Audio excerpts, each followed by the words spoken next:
Grab your beverages and turn up your interweb.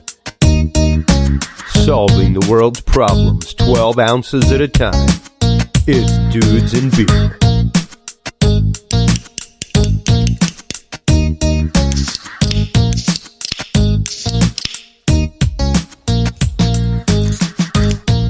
Well, hello everybody, and welcome to episode 329 of the amazing, the awesome, the Dudes and Beer podcast. Chris Jordan, your host here, coming to you live from Austin, Texas tonight. Our first guest this evening, because of course, with our new rebrand coming up as The Curious Realm, everything else, we will be moving to a multi-guest format. We will be moving to a multi-hour format. So get ready for that, folks. Curious Realm, the website is already live. You can go there. The documents that we'll be talking about tonight with Mike Turber are already there.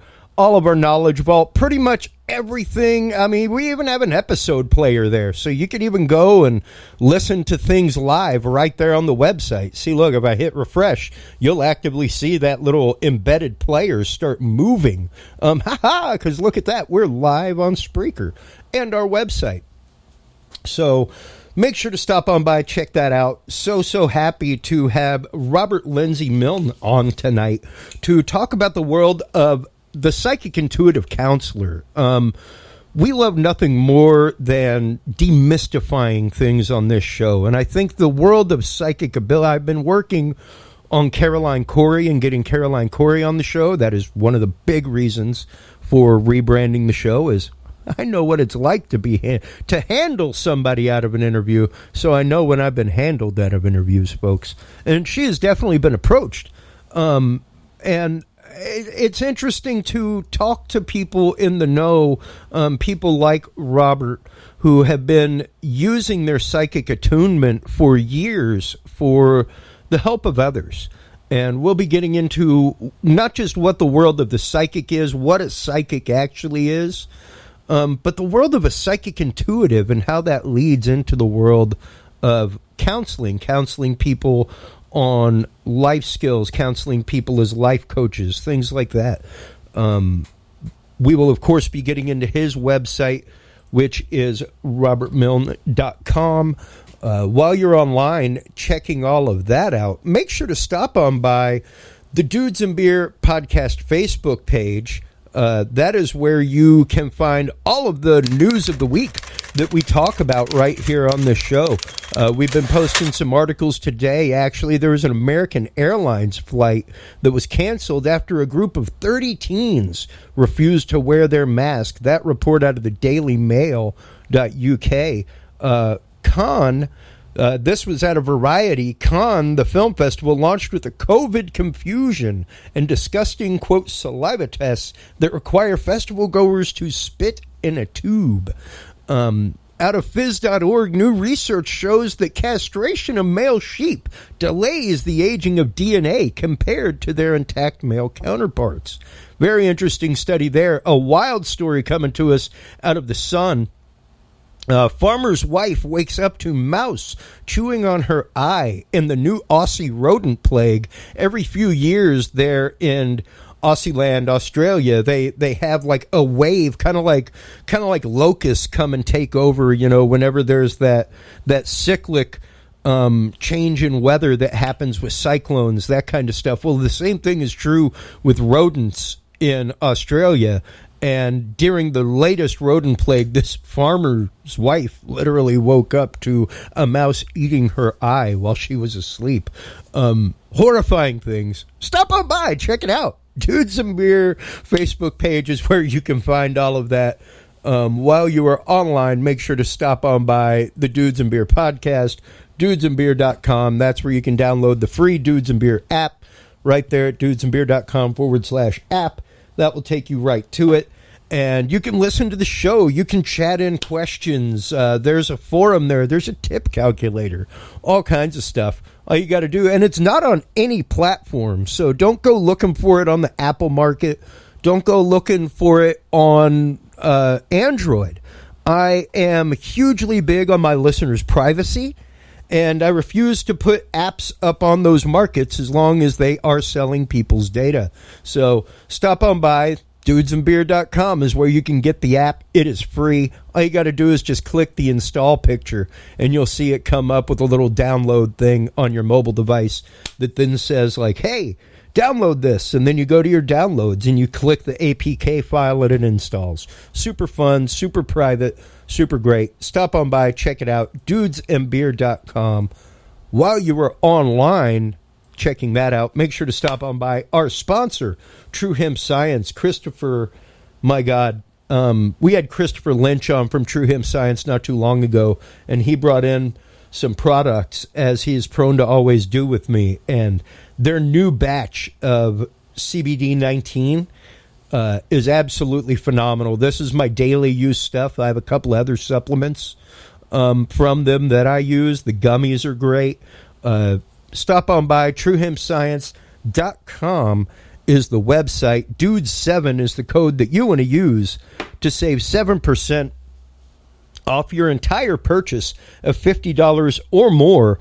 And in addition to that 7% off your cart of $50 or more, you will also get two edibles of your choice, either cookie or brownie. Great stuff. I want to say they are 25 milligrams each. So, yeah, fantastic. Stop on by, check it out. Dude7 is the code that you want to use. We have one more commercial coming up before our amazing guest, Robert Lindsy Milne, talking about the world of psychic intuitive counseling.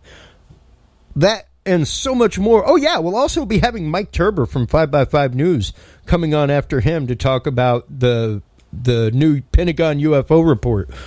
So all that and more after this message from Podcast Cadet.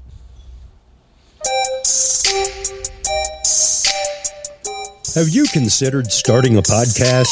Looking for a way to make your business a voice of authority in an industry? Then Podcast Cadet is the solution for you. Whether starting a podcast for yourself, your brand, business, school, church, or just plain fun, Podcast Cadet is here to help you navigate the waters of the podcast industry.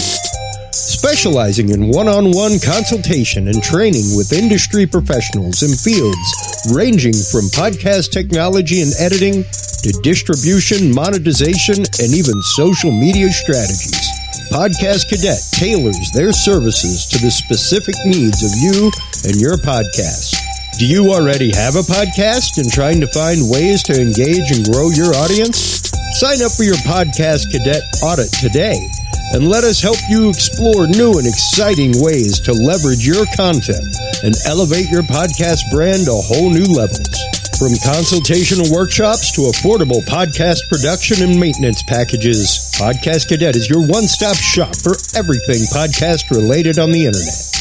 Visit podcastcadet.com today to sign up for your consultation or training and use code DUDES20 to save 20% off your entire purchase. That website again is podcastcadet.com. That's right. Stop on by podcastcadet.com today. Check that out. Full disclosure, folks, I am one of the founders of Podcast Cadet. Whole reason I started that program with my wife and branding people that I know, stuff like that, is to literally help give people the proper foundation when they start podcasts. I saw so many people getting horrible advice from the ground up, and it was like, man, if you only knew a couple of these small things that really help kind of get you moving and going in that right direction. And it's been great. It's been fantastic to help out the many, many shows that we have. So stop on by, check that out. Dudes20 is the code that you want to use to take advantage of that shameless self-promotion. Our guest this evening, psychic intuitive counselor Robert Lindsy Milne. How are you doing today, good sir? I am doing great, and I'm really privileged and pleased to be able to be on your show this evening. Thank you very much. Oh, absolutely, man. Thank you so much for coming on. When our mutual friend Michelle Freed contacted me. It had been a little while, and Yes. she was like, "Wow, I've got this great guy that I'm working with that I'd really like to get on your show." When I started looking you up and doing, typically whenever people like her or Mark Eddy get a hold of me, it's like hands down, it's like, "Hey, just bring me who you got." I've never had somebody from either one of those folk that was not utterly top of their game and absolutely incredible to have as a guest. But I've been very, very excited to have you on, because the opportunities of having on somebody that works in the realm of the psychic for as long as you have, just Yes. so you folks know, we're looking at over 50 years of active readings conglomerate in Robert's life. We're looking at over 100,000 different psychic connections made. That's an amazing number, when I think about it myself. That's a mind-numbing number, Robert. Yeah, it is. It is. I hardly remember any of them, by the way. And the bulk of my readings were done even before the internet was invented. Wow. So yes. So anyway, so I interrupted you when you were saying all those nice things about me. Oh no, I mean, because it's a mind-numbing number, and believe me, while we're chatting here, I'll be crunching some numbers, and I'll give you an even better stat.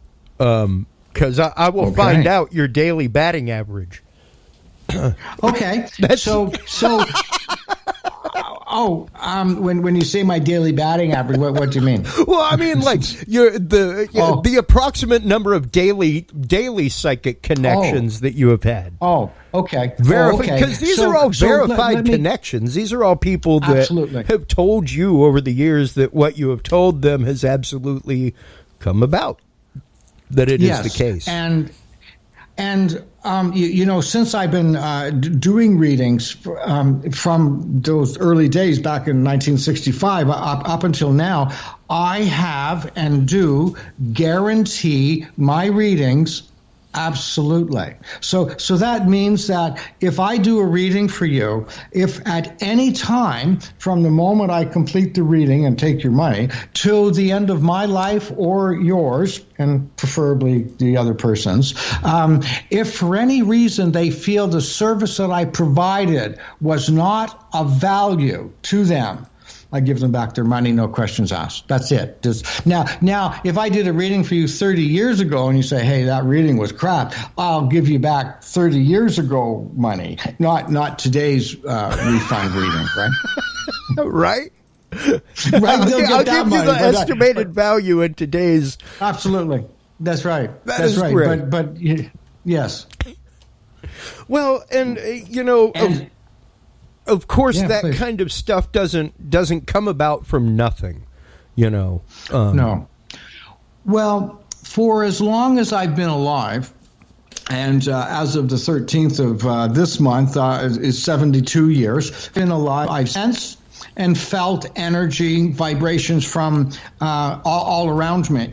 And at a very young age, I was sensing things and I didn't understand what I was sensing, and I used to get into trouble for things that I said. I'll give you an example. I was about 5 or 6 years old, so it was either kindergarten or grade 1, and I came home from school for lunch. Okay. And I said to my mother, "Grandma Harris died today." Well, Grandma Harris was my great-grandmother who lived in England at the time, and I lived in Toronto, and I'd only ever seen her once. And so from out of the blue, I say to my mother, "Grandma Harris died today." My mother got really upset, yelled at me, and probably hit me for saying bad things. The next night at dinner, and because in the 1960s, news traveled very slowly, in the 1950s, news traveled very slowly then. So the next night at dinner, my mother said to my father, "Grandma Harris died yesterday." And I thought my father was going to yell at my mother for saying bad things. But to my astonishment, they talked about it and they discussed it. And I did not understand that. And I would be at a family gathering, Uncle Harold, that was not Aunt Sally. Who was that woman? Well, that one got me hit for sure. And I was, I didn't know, I was a kid. Yeah. So I didn't understand why I was saying things and getting into trouble. Until one night in March of 1957, my father took me to an NHL semifinal Stanley Cup game. And it was Boston and Toronto. The series was tied 1-1. The game was tied 1-1 at the end of the third period. So remember, I'm 9 years old at this point. So when the teams came on the ice for the first overtime period, and they just kind of stretched a little bit, as athletes do, I knew number 17 with Toronto Maple Leafs was going to score. And his name was Gary Eamon, by the way. I knew it. Game hadn't started. I knew he was going to score. Anyway, the referee blows the whistle, and the teams go to the bench, and the starting lineups there. And by the way, Gary Eamon was not even on the starting. He was not on the starting lineup. So imagine Maple Leaf Gardens. There's 20,000 people there. The referee is just about to drop the puck. The entire building is quiet. The lights get turned down. And I have this feeling that Eamon is going to score so intensely, it was as if it had already happened. So I jumped up and started yelling and screaming, and the entire building turned and looked at me and my father. And then the referee dropped the puck. The game started. My dad put his hand on my shoulder and he said, "Sit down." The game started. A few minutes later, Gary Eamon jumps over the boards, and a guy named Red Kelly passes the puck to him. He tips it into the net. Toronto wins, and the whole building erupts. And there I was at 9 years old, looking around, realizing that nobody else saw what I saw. And then I knew, I understood that I was seeing things differently. And it was at that point that I understood. And I also knew what I was going to do for my life. I didn't know what it was going to be called, and I didn't know exactly what it would be, but I knew I was going to be using those feelings, those instincts. And that's how I learned that I was different. Wow. What a compelling story to know that that happened to you at such a young age and with such profound moments. Yes. And I didn't really. Yeah, so go ahead. Please. No, I was going to say, I myself am a father. I've got a 4-year-old sleeping on the other side of the wall, and just here recently, he has started with the talk of things being spooky, and I'm cool with that. We watch Scooby-Doo. He's a hip kid. He knows that it's probably Mr. Farmer down the road in a mask. But it's one of those, I discount nothing that a child says to me because I expect the fact that they are looking at things in a totally different lens than I am. Sure. And that I'm filtering the world utterly through my 45 years of experience. Sure. So I knew that I had something different, and at that age, I didn't understand the value or the impact of it. It took me many, many years to realize it. But the following weekend, Toronto and Boston were playing again, and my sister and I used to get our allowance on Saturday morning We got a quarter. And for a quarter, you got into the movies. You got to see 2 movies, three cartoons, a serial movie, a box of popcorn, a drink, and a bag of candies for 25 cents. That morning when I came to get my allowance, I said to my father, Boston's going to win tonight. And he said, no chance. And I said, I bet you a quarter they do. And he took my quarter away. I didn't get my allowance that day. But that Saturday night, I got 2 quarters. And for a couple of years, I hustled my dad. And I got so good at it, I had to let him win sometimes. I was afraid that he would catch on.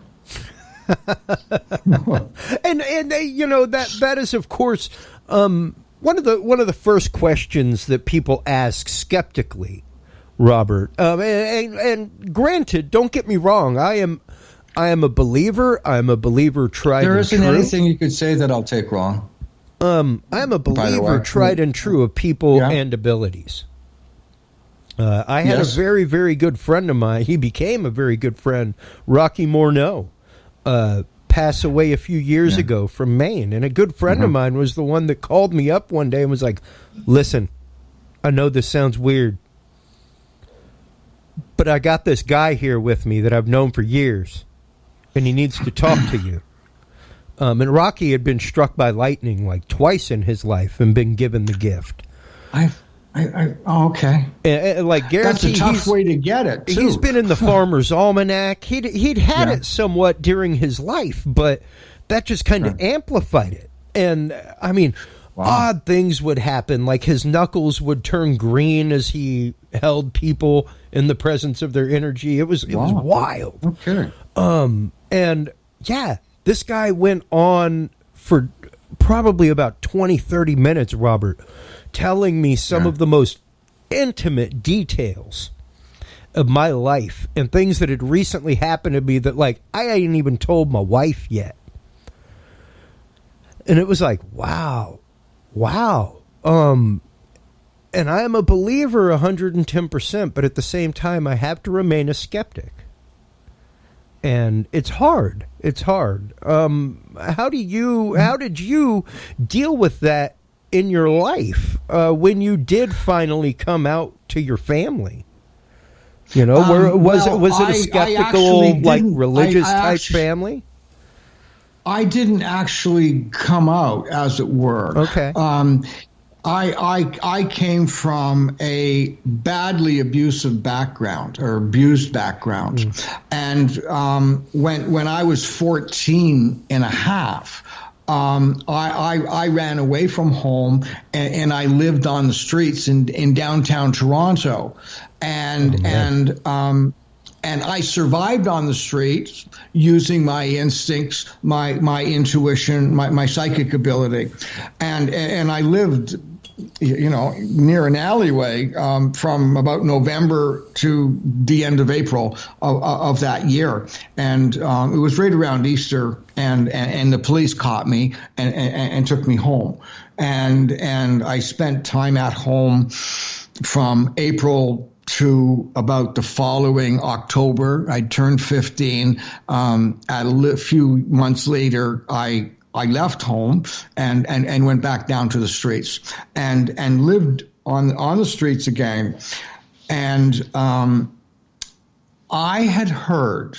Oh, by the way, I was using my psychic ability to find places to sleep, or where I could get something to eat, or where I could work in exchange for something to eat. Because I was always an ingenious kind of kid, and I used my intuitions also to protect some of the other street people around me. As a literal spidey sense. That's correct. And so my psychic abilities were honed in an alleyway, and they were honed for my survival. And that's when it happened, or that's when a big part, and I started deliberately doing these things. And in my time when I was on the street, whenever I was in trouble or faced with a problem, I always had the choice of using my intuitive psychic ability or doing an immoral or an illegal act. There was no right or wrong way to do it. However, dependent upon the choice I made, had a lot to do with the direction my life went.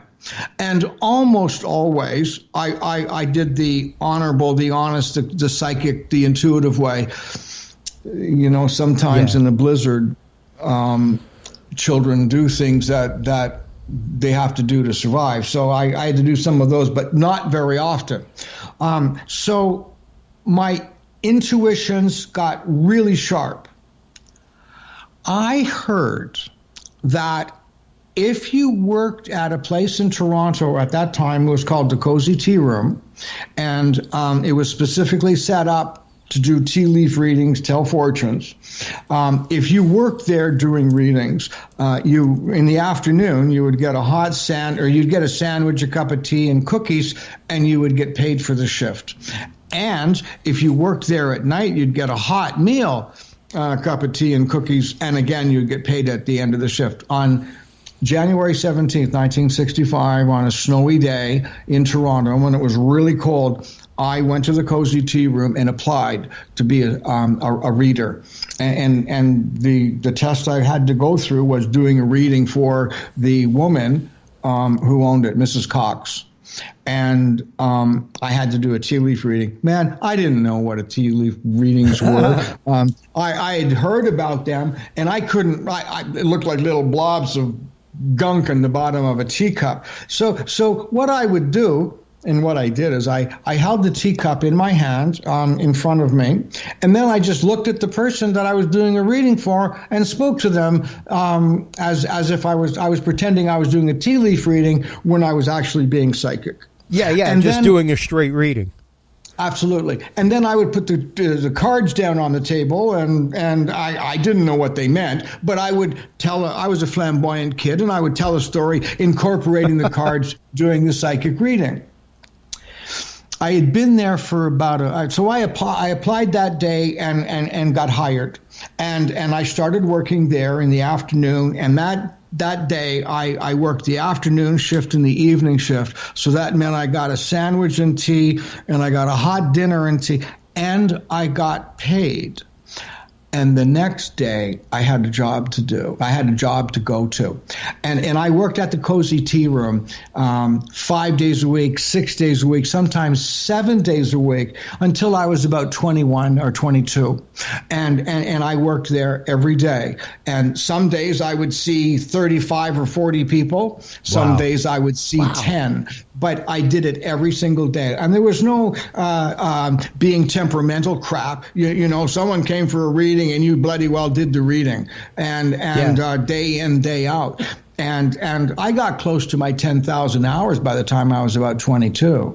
I had done thousands of readings by the time I was 21, 22 years old.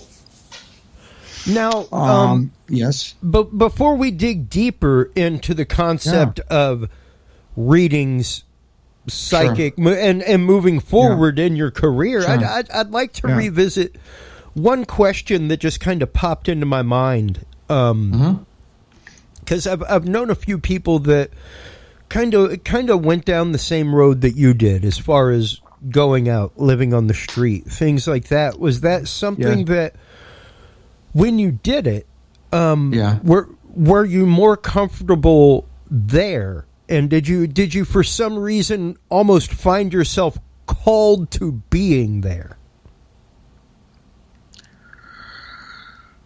Oh, that's a fabulous question.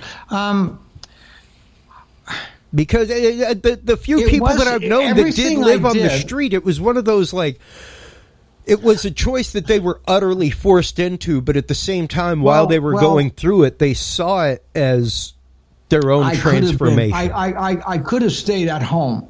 Okay. I could have. However, in that time period, I was devastated. I was crushed. I'd been beaten. I'd been humiliated. And my self-esteem was just, a mess. So I could have stayed. I didn't. And incidentally, Christopher, my mother asked me that question was it, because I'd been estranged from my family for a long time. Now, I have made peace with them. I'm not particularly close, but I've made peace, and I have a connection, with my family. There was one time my mother, I was in my 50s, so she would have been a little bit older than me now. And my Mother's Day gift for her, as I painted her entire apartment, and it had been the first time in years that we spent any time alone or any extended time. And while I was painting, my mother said to me, I was standing up the ladder, and, she said, Robbie, they called me Robbie. She said, Robbie, I've never asked you this before, but was it better for you to live on the street than it was to be at home? And I turned around and I looked down, and there was this little old lady, not the woman that raised me, not the woman that beat the living crap out of me, and not the woman that did all those things. It was a little old lady, a little human being, different. That's right. And I looked at her and I realized this was a very important moment.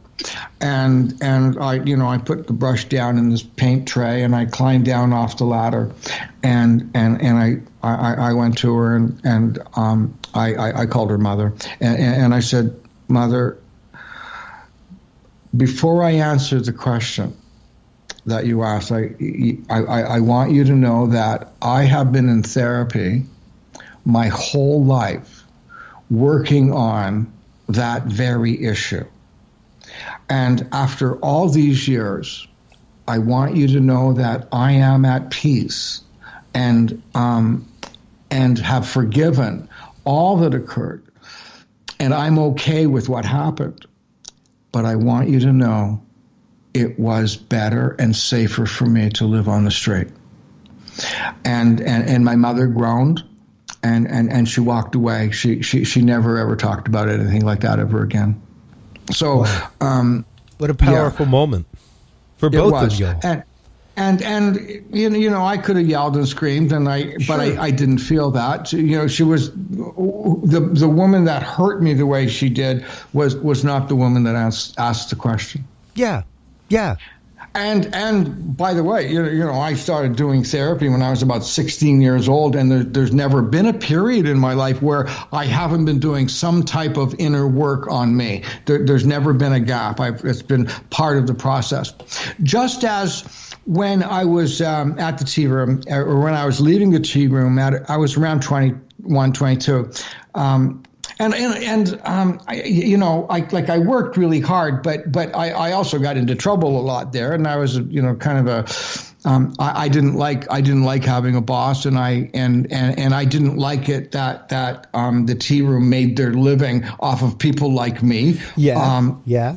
It bothered me a lot, and it bothered me a lot that in those days they charged $2.50 for a reading. I got $1, and the tea room got $1.50. Now, and there was about 6 or 7 of us that worked there, and it used to really bother me that they were making more money with my talent than what I was. So I used to get angry. I used to get fired a lot, and I used to quit a lot. But Mrs. Cox would always call me and ask me to come back. So at around 21 or 22, I decided that was not what I was going to do, work at a tea room for my whole lifetime. Yeah. And I then made another kind of vow. And I had heard that when a young man becomes a priest, he makes a vow to say a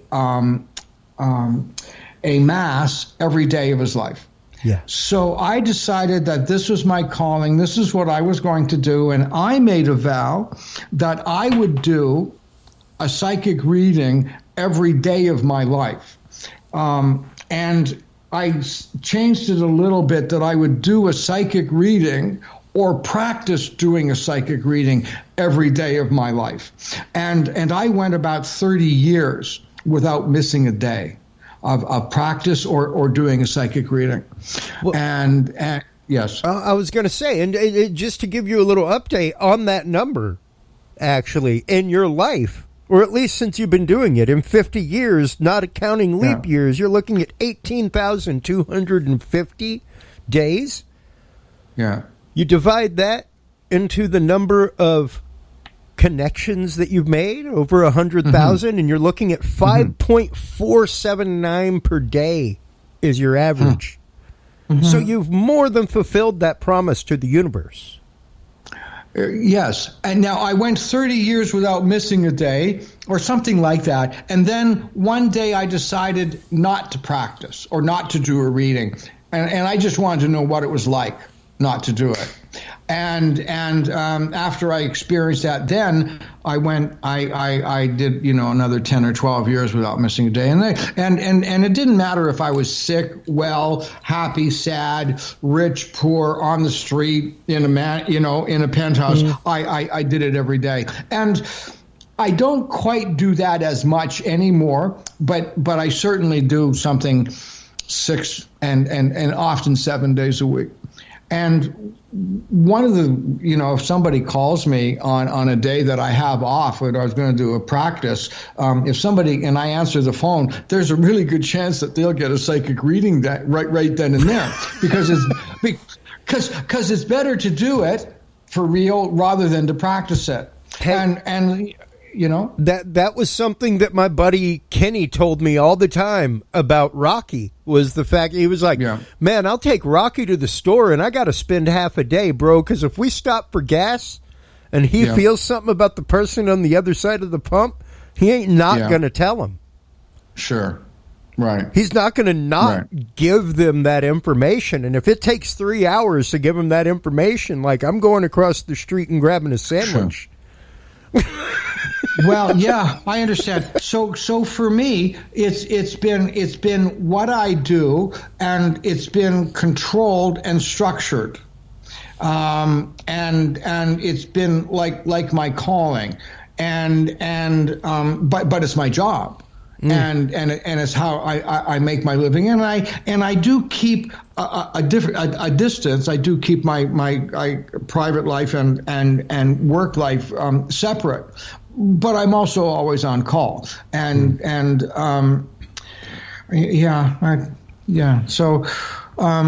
So anyway. Well. We've got you for a little while longer. Sometimes sometimes I'll get involved in a project or some type of work, and it'll be a 24/7, and I'll be with somebody and deal with them for hours and hours. That's happened a lot. Yeah, and how hard is it for you? This is an honest question, something that I'm asking for a specific reason, because I think that a lot of people coming to somebody like you are looking for something greater than, and it can be hard to find and spot in your own life on a regular basis. Now, how hard is it for you to say no, Robert, or to say, like, can I get back to you Tuesday?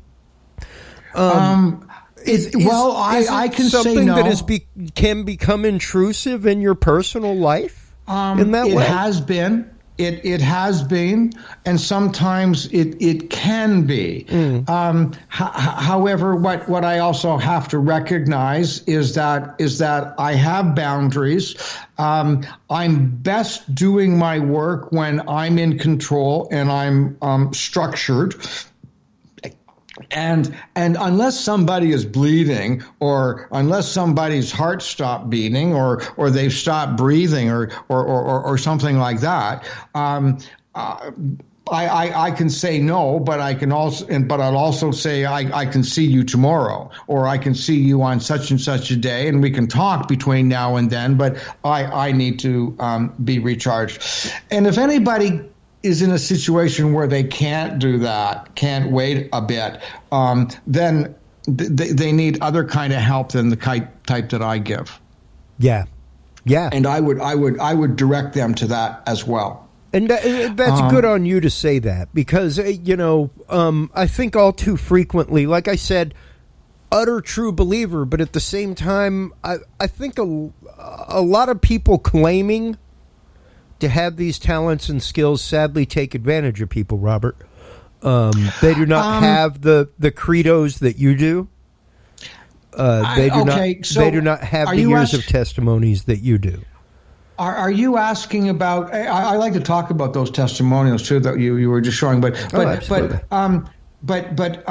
so I just like to get back to that about, I often get asked, and in fact, I've been asked this question more in the last year since I've been guesting on podcasts. I've been asked this question more than I have had in my life, and that is about the frauds. And this is what I say about the frauds. It's been my experience, anyone who does this work, almost everyone who does this work believes they're making a contribution and that they're giving and they're taking care of people. Almost everybody that I've met that does this work believes that. And most of them, it's true, they are. What the problem is that not everybody plays in the NBA. That's true. Not everybody plays, in the American League or the National League. Doesn't mean you're not a great club ball player, though. Yeah, and it now and maybe not even now. Not everybody can be good enough to be a club ball player. True. So the difference is that there are a lot of people that do readings. They may not be that good at it, but they're not faking it. They're just not that good at it. Or they're not that evolved, okay? Well, yeah, and I think that's an important thing to state, because that is definitely one of those, like, you could have utterly chosen at any point in your childhood, Robert, while these things were happening to you, to not follow that path, to not listen to that call, to listen to family members or other people that told you, like, wow, really? You're crazy. Well, I also was an outcast because of the choices that I made. So remember, this wasn't like last month or last year. Like somebody being a reader, a psychic. That was like, being an abortionist or something back then. It was. I was a Roman Catholic seminarian my first year in college, and I can tell you right now, personal experience, it was probably about a 60-40 mix of people that were encouraging or questioning. Sure. Sure. And I was an outcast in my family, and after I got successful, and all of a sudden everybody became psychic. But before that time, they called me the weirdo and whatever. So now the other thing is, very few people realize that they're not that good. And a lot of people just don't understand that. And the other thing is that when a psychic has a bad day, instead of someone saying, gee, Robert had a bad day this day, or whoever's doing the reading, they say, oh, he's a fraud. Yeah. Okay. So or that the entire concept is a fraud. Well, yes. Or the other one will be, anyway, yes, that's right. Or they think it's the entire concept, rather than and doing a reading. And you're not very good at it. So if you charge $10 or $20 or $50 or $300, and you do a lousy reading, that's not fraud. It's something else, but it's not fraud, and it's not fakery. So that's what I wanted to make clear. Sure, and that is absolute correct. Absolute correct. Now, are there absolute people out there that are charlatans? Yes, there are. Oh, absolutely. Good God, yes. There are, and they're but what they are thieves. Yes, exactly. They would be just thieves happen. whether they were using that hustle or something from the Sting. Indeed so. Indeed so. Or used cars or horses or absolutely. Anything. Now, so that's right. With that in mind, especially as I hold the crystal in my hand talking, with the whole New Age movement in mind, things like that, and like you were saying, the concept of readings being everywhere. One of my favorite cities in the country is Salem, Massachusetts, and you probably cannot stray 6 square blocks without finding the opportunity of a reading. Sure. Now, what's the difference between psychic and intuitive? Nothing. One of the things that holds people back from developing one's instincts or one's abilities is we try to put labels on them. Oh, I'm a clairvoyant. I'm a clairsentient. I'm a clairaudient. I am, and you can go through all the things and all the fancy words. And when you're trying to look at all the fancy words, you're missing the point. And the point is you get in touch with what you feel. Yeah. Now, you can call it anything you want. It's getting in touch with one's basic instinct. For example, I'm just going to cough here, sorry. No worries. So, for example, almost everybody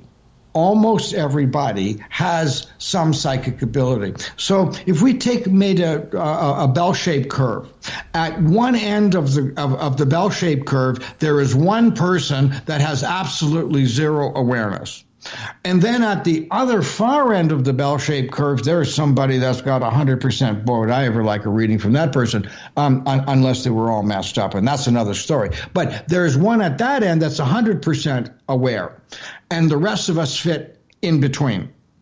Now, have you ever been somewhere, maybe at a restaurant, and all of a sudden you look up and there is somebody looking at you? That's being psychic. Or have you ever been thinking of a friend and all that you hadn't seen in 20 years, and then you bump into them or you hear from them? Yep. That's being psychic. That's being intuitive. That's being all of those things. And it's what every mammal on the planet can do. It is a natural instinct that all mammals have, that sensitivity. We take that and expand on it. I'd like to explore that for 1 minute, because that is something that we have talked about. We can do that for hours. That we've literally talked about in this show so many times, is that these abilities are something that they are literally innate in us. Almost everyone has it. It's whether or not you're attuned to the frequency, whether or not you're taught to realize that, and the way I used to teach it to the junior high and high school students I taught was, you've had that feeling where you walk in a room and something is just wrong, and you don't know what it is, but you got to get out of that room. Absolutely. Listen to that. All have that. Leave the room. Get out of the room. And I had more than one kid later come back and tell me after they got out of college, like, my God, man, I can't tell you how many times that saved me. But it's part of our survival instinct that comes from that that's fight exactly or flight. Correct. That's how we got out of the caves. That's right. With that instinct. So with that in mind, how much do you think, on the flip side of the coin, that your experience of living on the street, Robert, actively honed that gift that you innately had? Well, as I said earlier, what my skills were honed on the street, and if I didn't hone them, I would have died. So I survived by those instincts. And then, after surviving with those instincts, I then continued to do them, use them to make my living, and I continued to do that my whole lifetime. And practicing every day. The other thing in even today at doing this for 56 years, even today, every month I take a couple of the readings that I do, and everything gets recorded, and now we're doing it video. I look at or listen to 2 or 3 readings that I've done in that month, and I listen to how I'm saying things. I'm listening to my the way I'm feeling. I listen to my presentation. I make sure that I'm not getting stale. Between you and me, how many times do you think in my 50-plus year career I have seen someone going through a bad relationship? Like, how many times do you think I've seen that? Hey, like I said, your batting average was 5.4 per day. Right. Okay. And I gotta think it's 2.3 of that. Or 4. Or more. Okay, right. So what I do is I make sure that I'm not falling into patterns. And I make sure that even though I have seen a bad marriage 50,000 times, I'm talking to that person about that person's life for the first time. And I owe that person that I'm going to be fresh, and and what I'm saying has got feeling and emotion and empathy and compassion. So I listen to how I say things and make sure that I have other ways of saying things so that I stay fresh. Robert, how I just have to ask you real quick, how can the rest of the world learn to do that, man? Because that's literally what's wrong. I mean, we were having this conversation before the show, and I think that if more people were intuitively inclined, let's just say, all right, and that's why I'm saying intuitively, not psychically, with my air quotes up. Sure. Because I think a lot of people, whenever you say psychic, have that paranormal alarm that goes off, kind of like whenever you say UFO.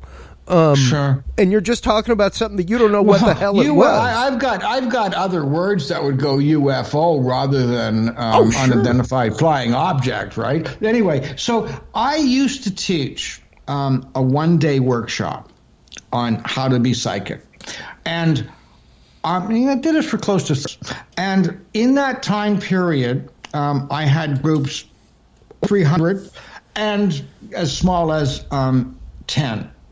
And again, like everything I do in my work, I guarantee it. And I would guarantee anyone who sat in my psychic class that day, I guaranteed them that they would do psychic readings for strangers before the day was over, or they would get their money back. And over the years that I taught it, I only twice gave money back to people. Only twice did anyone ever ask. And I would take a group of strangers in the room, and within 2 hours, I would have them face-to-face, one-on-one, looking at people doing psychic readings, and it would take about 2 hours to get them doing it. And a lot of the things that I showed them was what being psychic isn't. And let's get into that real quick. What isn't being psychic? Because I think that is one of the most important concepts that people skip over. Is what's not psychic. And it's really once again that concept of being willing to accept that there's something else, but also being willing to accept that there's this other set of circumstances as well that plays in just as much.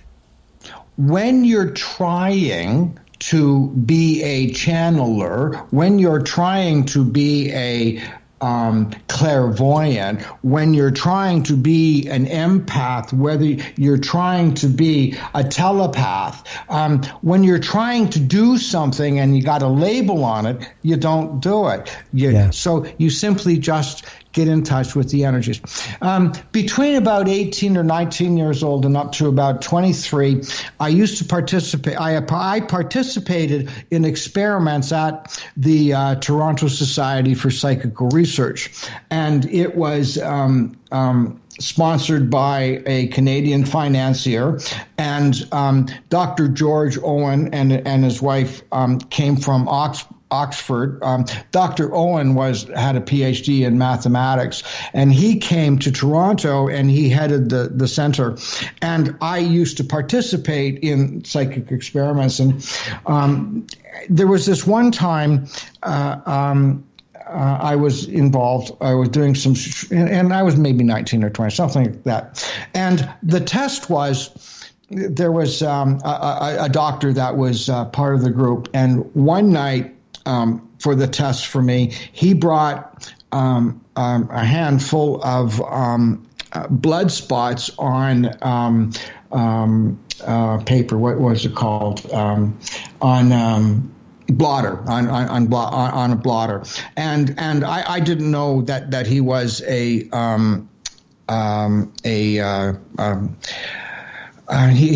was a doctor that helped women get have their babies, and I just can't.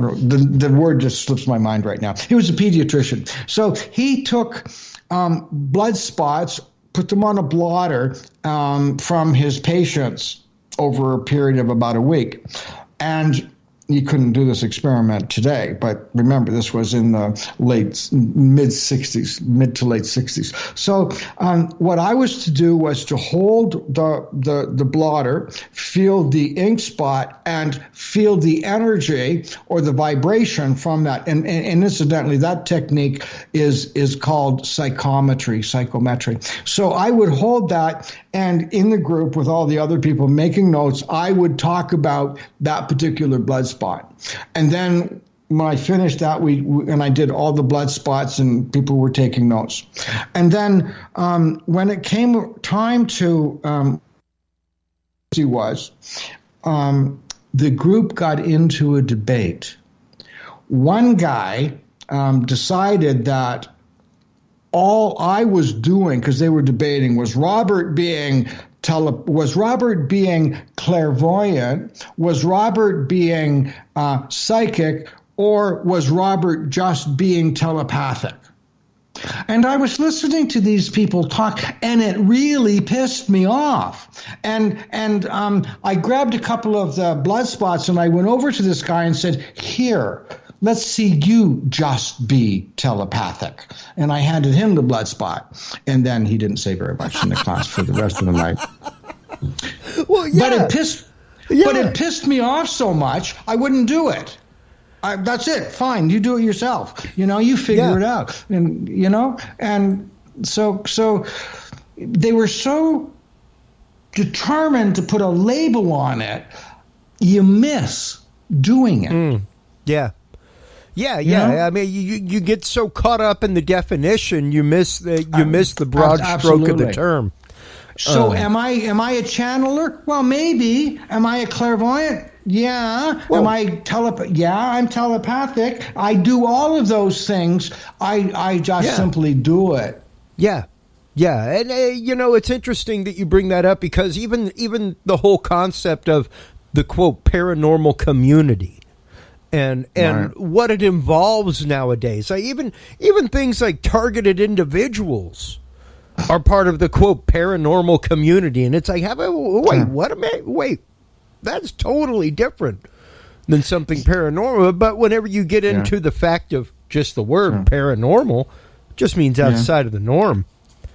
I've never been involved with groups like myself. I've always been a solo act, so I missed a lot of that stuff.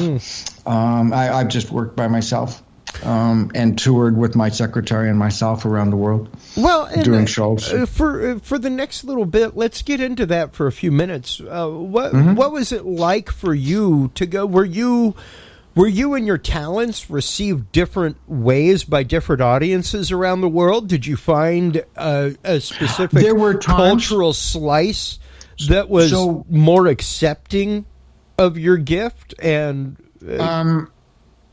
a lot of people were accepting but not vocal about it, and a lot of people were unaccepting of it and very vocal.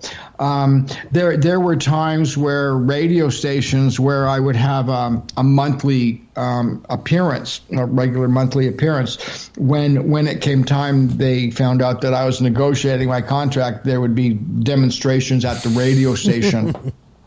Or there would be I would be doing a live performance with a live audience, and there was this one Christian group that stood outside the hall, inside the building, outside the hall, and chanted so loudly the group of them overrode overrode me to prevent me from doing my work. There's been times like that. Well, now. Yeah. And, that's a really pertinent question at this point in the conversation. Is what you do in any way, shape, or form, quote, with my air quotes up again, connected with the dark side? Connected? Because, like, I'm one of those folks who, I'm not going to lie, I will say that I feel the vibration of crystals. Okay. Accept it, don't accept it, don't really care. I don't really care if people accept the fact that I had more than one religious experience in my life. Is what you do. To answer your question, Chris. Go ahead. Christopher, to answer that question, is it on the dark side? Well, being psychic, being intuitive, doing all those things is neither dark or light. It's what the person is that's doing it. And the intent behind it. Well, that's what I mean, and the intent behind it. So if somebody is on the darker side, they'll use their skills on the dark side. If somebody is more on the lighter side, they'll use their skills that way. So it's not the skills, it's how it's used. Which would explain why you aren't coming to me live from, like, your own palatial compound on the top of a mountain on your private island right now, right? That's true. I don't. Yeah, I just live in Toronto that's, of course, with my 3 dogs. Probably the most asked question of any psychic out there is, like, okay, so why aren't you like Marty McFly, and just, like, kicking it with Gray's Sports Almanac and knowing all the answers to all the bets and just laying bets everywhere? Well, my work is not to make a lot of money. Now, I have done well in my life. When I was around, when I left the tea room and I was, I was forging out on my own, I was living again in poverty, and I made a deal with the universe. And I said, I will do this work and I will dedicate myself to this work. I must have a good quality of life or I'm not going to do it. Sure. And I made that arrangement. And in that time period, I have never done without. I've gone through some down times, but I always got by. I've always had a good, I've always lived well. Not opulently, I've always lived well. Well, and that's just it. There's a difference, but there is absolutely that contingent of people that would have to. They would fault me if I didn't ask the question. You know what I mean? Sure. Which to me is, of course, one of those like, okay, but you got to ask the question, especially if you're going to skeptically approach any topic or be able to. Also, go ahead. The question can be, isn't it wrong or evil to use your skills to make money? Yes. And here's my retort. So being psychic is a God-given gift. So if you use your psychic ability to make money, you lose it. Well, I remember, I'll just tell you one story about that, and then I'll give you the other way of looking at it. So when I was touring, when I first started touring through Canada, I was out in Vancouver, and I was being interviewed in the newspaper, and this really tough woman, she was very masculine and, hated everybody. And she was interviewing me and writing an article. And she said to me, how long are the readings that you do? Now, back in those days, they were half an hour. They're a lot longer now, but back in those days, they were half an hour. I said, well, they're half an hour long. And she said to me, and how much do you charge? And I said, $80 for the reading. Now that seemed like a lot of money back then, and it was. But I was traveling from city to city. I had a full-time secretary. We were flying. So my expenses were really high. That was not all profit. Maybe 20 of the 80 could have been profit. Oh, and sure. that would have been before tax. So I wasn't, raking in like bazillions. I was doing okay. So I say to her, I get charged $80 for a half. And she says, $80 for a half an hour, and she gets all outraged. Then she says, how come you charge $80 a half an hour? And I said, because I can't get 100. Yeah. And she went ballistic. And she said, and she just sputters, and she said, you're so greedy, you're going to lose your gift, and what are you going to do when you lose your gift? Wow. And I said, well, first of all, I will never lose my gift. But if I did, there would be no reason for me to continue living, because this is what I do. So that calmed her down a bit. So now that's one story.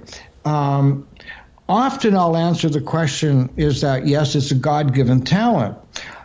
Just as somebody who is a carpenter has a skill, and they use their hands, and we humans move our thumbs differently than any other animal on the planet, and that gives us our dexterity. That's a God-given talent.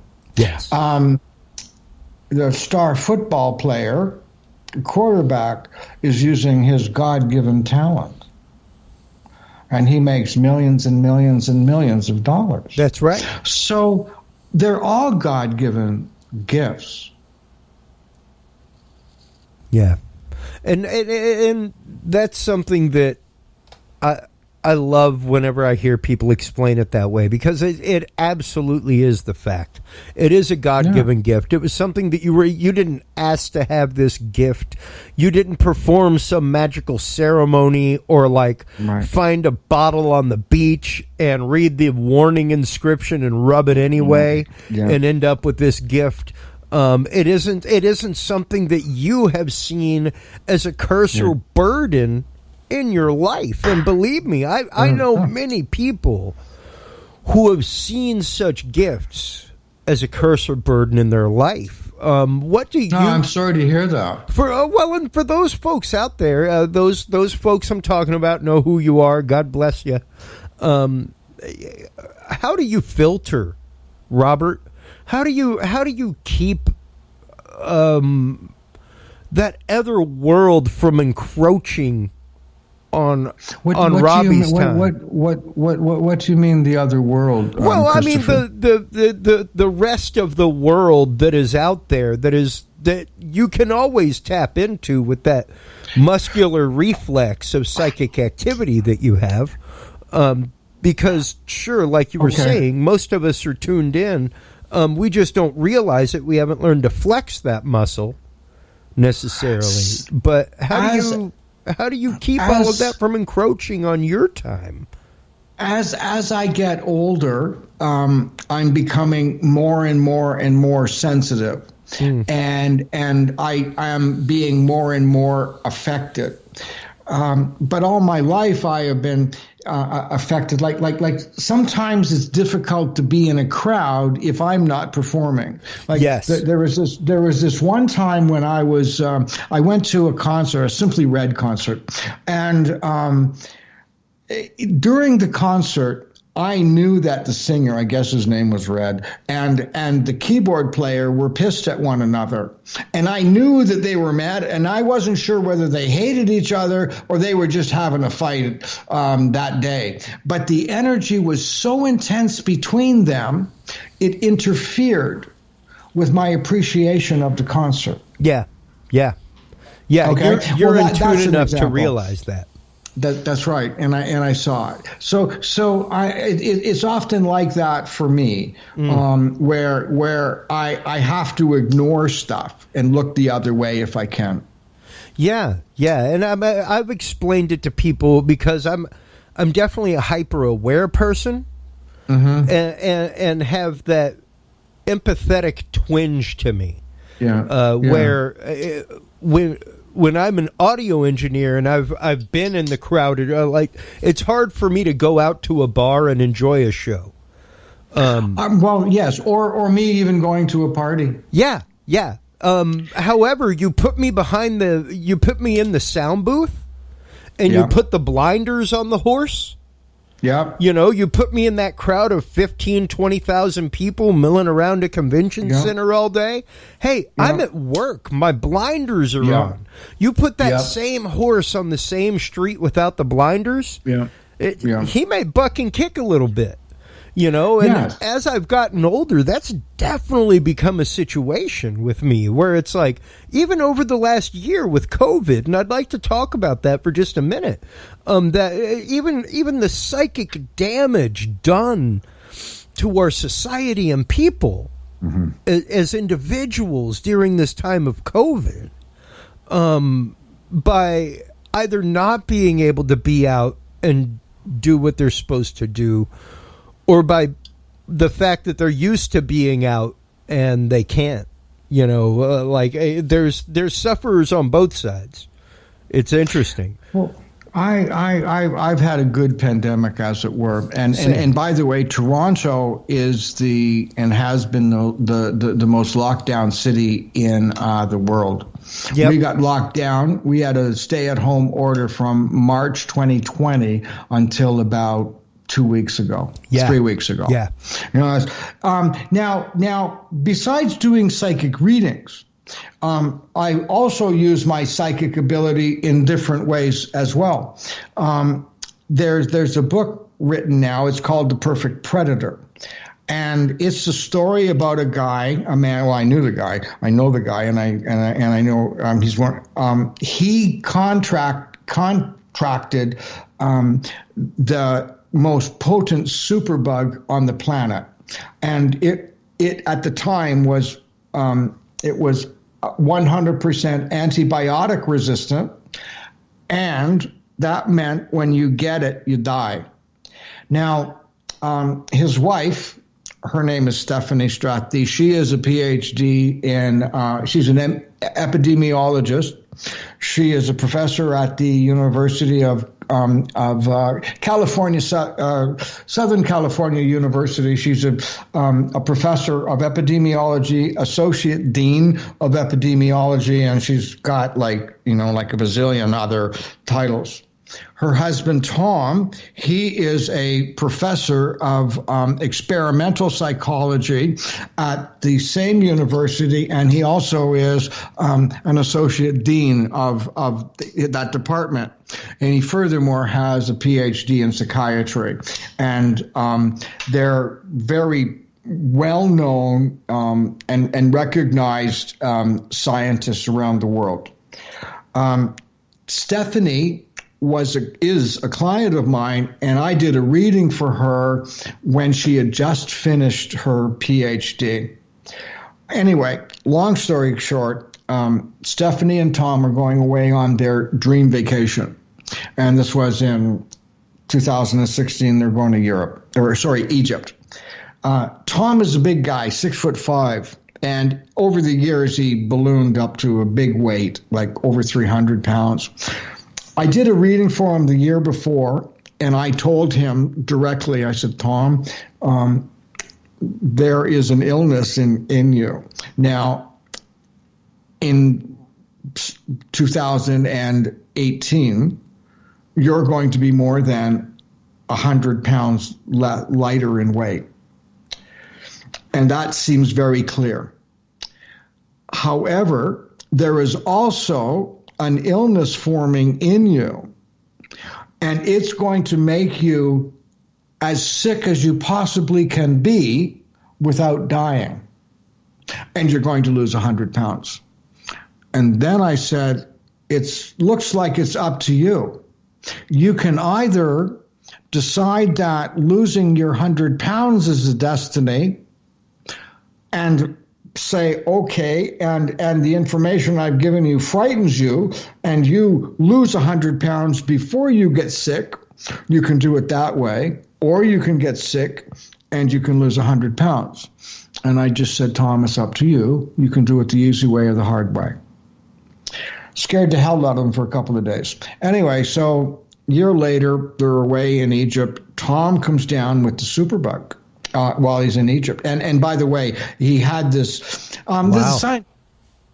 A super cyst. I don't know what the hell that is, but he had a pseudo cyst on his pancreas. Now I didn't know what that was, but that was the sickness, and that's where the superbug came. All right, so he gets sick when he's in a pyramid. He gets dragged out.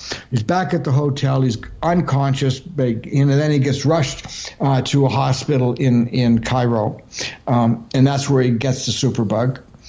And now he's really in a deep coma, and he gets medevac to Germany.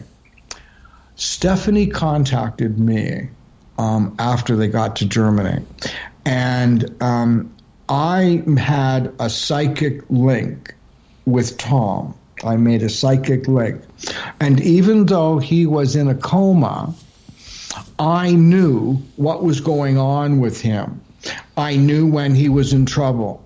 I knew when he was okay. I knew when his vital signs changed. I knew when he was in crisis. Wow. And part of the way I knew it was I knew it because this is in the book, by the way. Part of the way I knew it was I visualized a candle and a flame, and when the flame was strong, I knew Tom was okay; he wasn't going to die. And then I knew when the flame flickered, he was getting close to dying. And now he was going to. His prognosis was he was going to die, and I also had been a counselor to Stephanie, and during that period, in over 8 months, I had a meeting with her every day. Mm. And when he was in Germany and during that crisis, I said to Stephanie, in your lifetime, Stephanie, you have experienced everything that you need to know and a cure for Tom. You've got the experience, you've got the contacts, you've found things like this before, and you can do it now. And on that, she decided she was going to find the cure.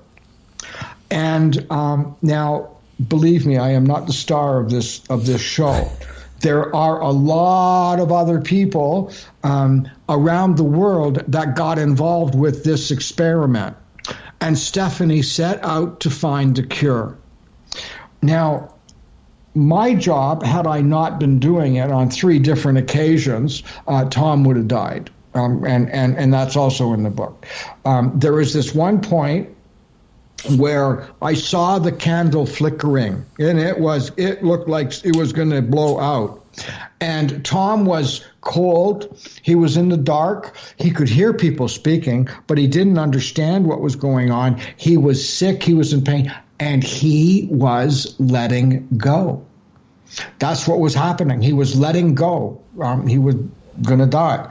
And I said to Stephanie, Tom needs to see his girls, his daughters, needs to see his daughters. Yesterday would have been a good day. Today's okay. Tomorrow's all right.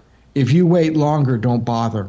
Mm. That night, the daughters flew to Germany.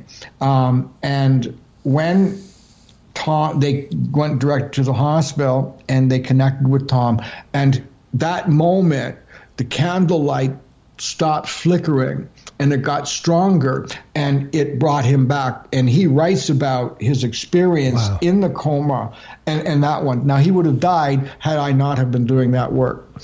But again, I'm not the star of the show. The real star is Stephanie and all the other people, that the scientists that were involved. Stephanie narrowed it down to 3 processes, and she ran this by me every day, and we had meetings every day, she and I, and she gave me feedback from what I had said the day previous. And Stephanie has one of these photogenic minds like Sheldon Cooper, you know, from The Big Bang. She's got, and every day she would play back from her brain what I had said the day previous or the week previous or whatever. And during that time, the only errors I ever made were like minor ones, like they didn't use the right bandage or something, and I was wrong about that. But the big ones where it was life or death, I was always correct. So Stephanie presents to me, she's got these 3 decisions, like 3 cures or possibilities, and they're running out of time. So she runs them by me, and she tells me the first one. She says they're phages, and as soon as she said that, I said, that's the one. And she said, well, let me tell you about the other 2. And I said, yeah, but this is the one. And she said, humor me. Listen to the other 2. And I said, okay. She tells me what the other 2 are, and I can't remember what they were. And as soon as she did, I said, by the way, the first one, phages. And she said, why? And I said, because they're like little Pac-Man, and they will attack the superbug like little Pac-Man and eat it and kill it. And she said, that's exactly what it does. Wow.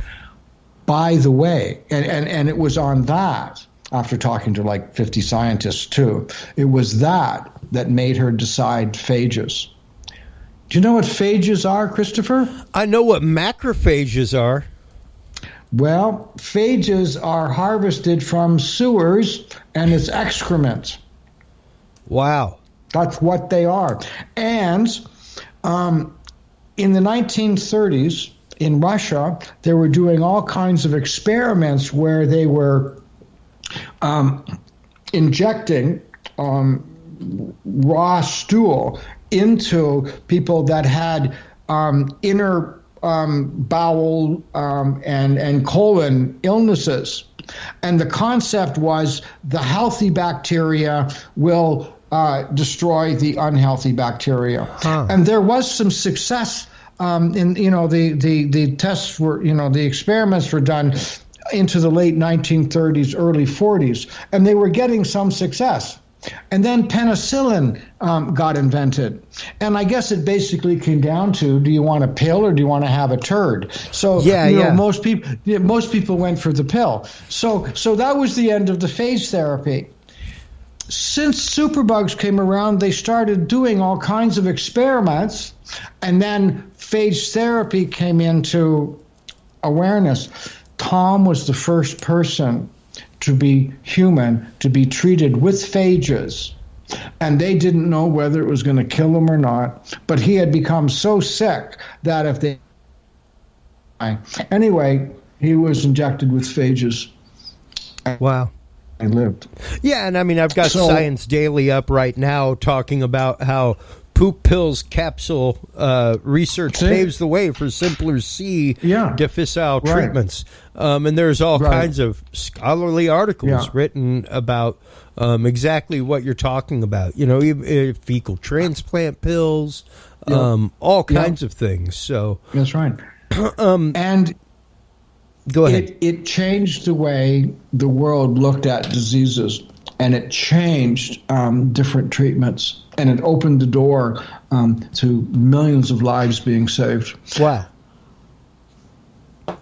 Now, as I said, I'm not the star. There were a lot of other stars. I played a minor part, but my minor part, if I wasn't doing it, Tom would have died. Well, and that's just it. To know that you were a part of that machine. You were one of the many cogs moving. That's right. Toward helping him out. That's right. That's right. What does it take for somebody, even of your many years, because like we were showing, 50 plus years, over 100,000 connections, almost 5.5 a day, almost. Yeah. How many of those are a case like the one mentioned in The Perfect Predator? How many? I couldn't tell you. Because there are people, of course, that are like the psychic that police departments go to. Well, I've done that. I do that too. Sure.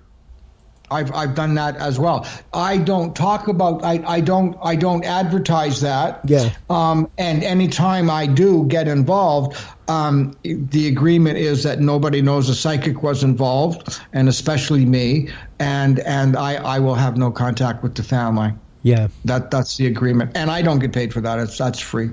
That and things like that are good to know, because you always wonder. Whenever you hear those stories, and of course it's hard whenever families are going through that. Not to, I think that would probably be one of the greatest notes of the fact that somebody is genuinely talented in that way, is that they would offhand ask for no money doing that. I don't really know of anybody in your field doing, and I know close to a handful of people in your field doing what you do. I don't know of anybody that, if that was the overall impression they got, if they were flipping the channels on the TV or in the supermarket and saw I mean, good God, I'm a kid from 75, so the first thing that pops into my mind is, baby Jessica in the well. When you see a story like that, and it's like, wow, I have this overwhelming feeling, and you're the one that goes to the police. You aren't exactly looking for reward for doing so. The police aren't exactly receptive either. Yeah. And how often is that the case? Quite often. Wow. Usually if a psychic is involved, the psychic phones up and, offers information. The police don't often go to us. They don't. And so there was a time. Now, by the way, in Canada, doing readings was against the law. Yeah. That law is the Witchcraft Act, and it was enacted in the late 1800s in Canada. And the law says that it said everyone who fraudulently, and there were, I think, 4 subsections, tells fortune for a consideration,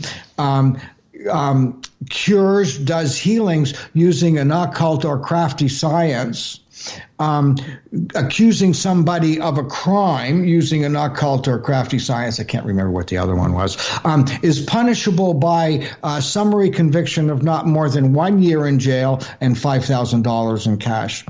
That came off the books in 2018. Wow. 2018. Wow. So up until 2018, my entire life, I could have got busted at any time, but I never did. Now, granted, was that one of those like, hey, you can't walk a monkey on the street on Sunday in Georgia laws? Yeah, well, actually, the morality and the fraud squad often use that to get the fraudulent fortune tellers. Okay. Yeah. Okay. So I never had a problem with it because nobody busted me, and because I wasn't doing anything immoral. Yeah. Nobody was putting stakeouts on the Cosy Tea House. Absolutely. Or even when I was doing readings at the Medical Arts Building in Toronto, where my office was, at one time. So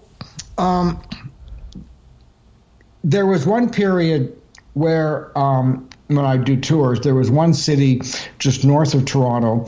It's called Barrie, Ontario, and it was when I was going on a tour and I needed to have my front money. I would always start with Barrie because I could drive up to Barrie, check into a motel in the morning, do a radio show an hour later, run back to the motel, answer the phone, book 10, 12 readings, do the readings, and leave the next morning, and everything was profit except for the $35 for the hotel room and my gas.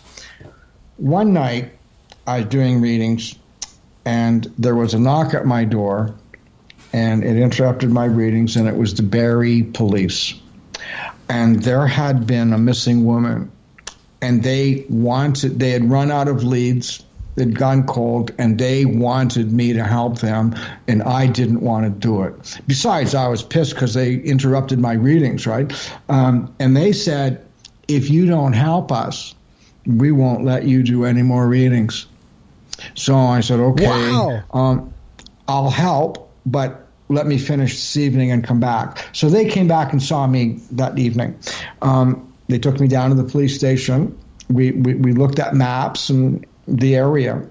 And the story goes is that this young woman, she was a nurse. She was a dedicated mother, and was working part-time as a nurse, and she was staying at home raising her son. She had a nice family and stuff. Anyway, she drops her son off at the daycare, and she drives to a mall where her hairstylist is. She parks her car in the mall, and she was supposed to go to get her hair cut, and nobody saw her again. She just disappeared, and her car was still there. So the case had gone cold, and then the police asked me to help. So that night, I started looking at the maps, and I said to these guys, this would have been like about maybe August, September of the year. And I said to these guys, by the way, you're not going to find her until next spring. No matter what we do, you're not going to find her until next spring. But you will find her, and what you'll see in the area is an old train trestle. And the train trestle has got carved in it 1921, and or it could have been, I don't know. So it was 19, and it was a small number. It was like early in the century. So let's say 1921, because I forget the exact number right now. It'll come to me anyway. So that night we drove around outside of the town or the city of Barrie in the wilderness and stuff, and we were driving all around. And lo and behold, this was about 2:00 in the morning. We're driving down this dirt road, and we come across an old, unused train trestle, and there carved in the wall was 1921. And the police then started taking me really serious. And the next morning, they had like a bunch of guys going through the fields and stuff, and they didn't find her, but they let me do readings. And later on, several months later, I got a call from the cops that took me out in the field, and it was around April, and they had found her remains. So that was one of the times where the Witchcraft Act was used, and how I dealt with it. Wow. And, to know that was on the books as long as it was. And like I said, still definitely one of those that's like, hey, like I said, you still can't walk a monkey on the sidewalk in Atlanta on a Sunday. Right. There are just all kinds of wild laws like that all over the place.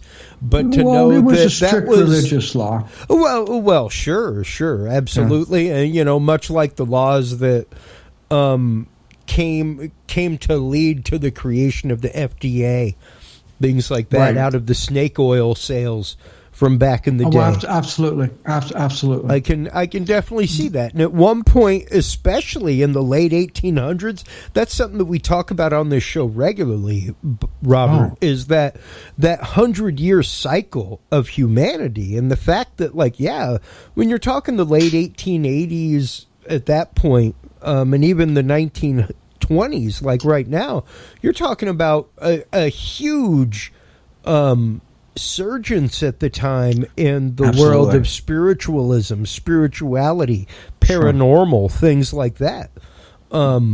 It was the day of the seance. It was the time that, we had people like Harry Houdini out debunking folks. Yes. So we're right up against that right now. Yeah, well, Houdini really wanted to prove it true. He did. He really wanted that. Yeah. It wasn't like he wanted to debunk. No. He wanted it to be true because he really wanted to find Rosabelle. Yeah. He wanted that. Yeah. And so much wanted it that he told his wife to continue the effort every year and gave her a code word. Sure, that's right. Up until the time of Rosabelle. Her death.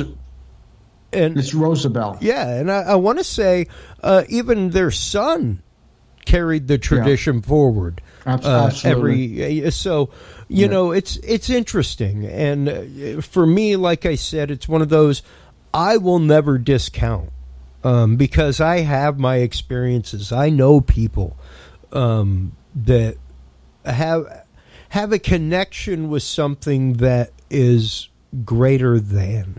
And to see your experience, Robert, to see what you've done, before we head off to our next guest, before we give you your chance for shameless self-promotion before we let you go. Right. What do you make of the recent government UAP report here in the United States? What is UAP? Yeah, what is UAP? Unidentified aerial phenomena. It's the new government tag word for UFOs. All right. But what do you make of the whole recent government disclosure? What is your gut feeling as somebody tapped into the other parts of the universe? So my focus has been giving service to people that are in trouble. And that's where I really have focused most of my awareness, psychic ability. So I haven't done a lot of I haven't been drawn to paranormal things.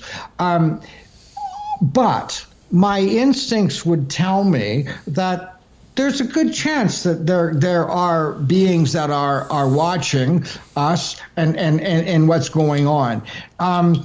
My belief also is that they could be other dimensions from other dimensions. But I think that we are being watched and for the most part being protected. I think they'll let us shoot each other with guns and things like that. They won't let us blow up the earth.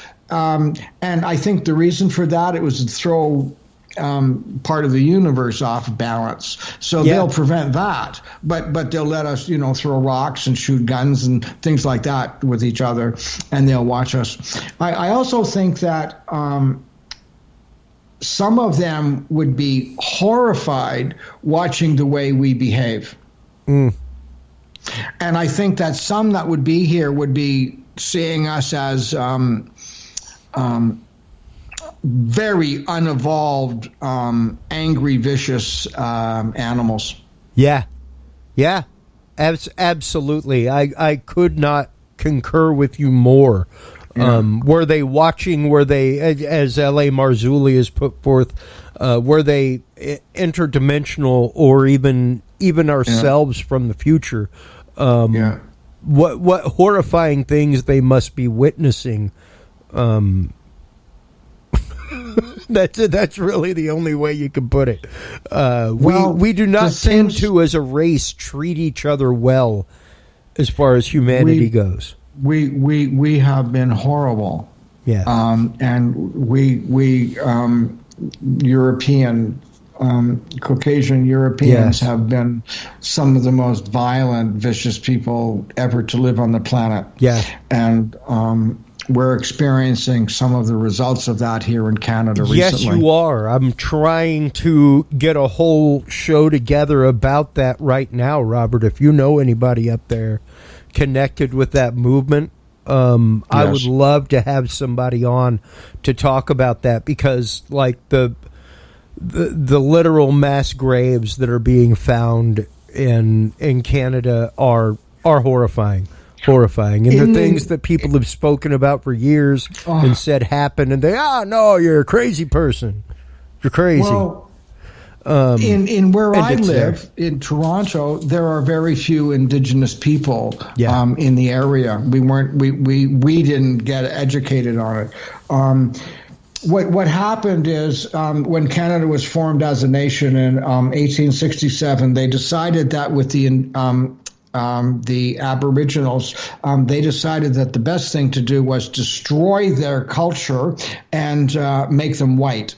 And they took children away from their families to these residential schools. Some kids as young as 3 years old and 4 years old, and they were taken away from their family. They were, and these residential schools were run by certain religious groups, and the children have been beaten and humiliated and murdered.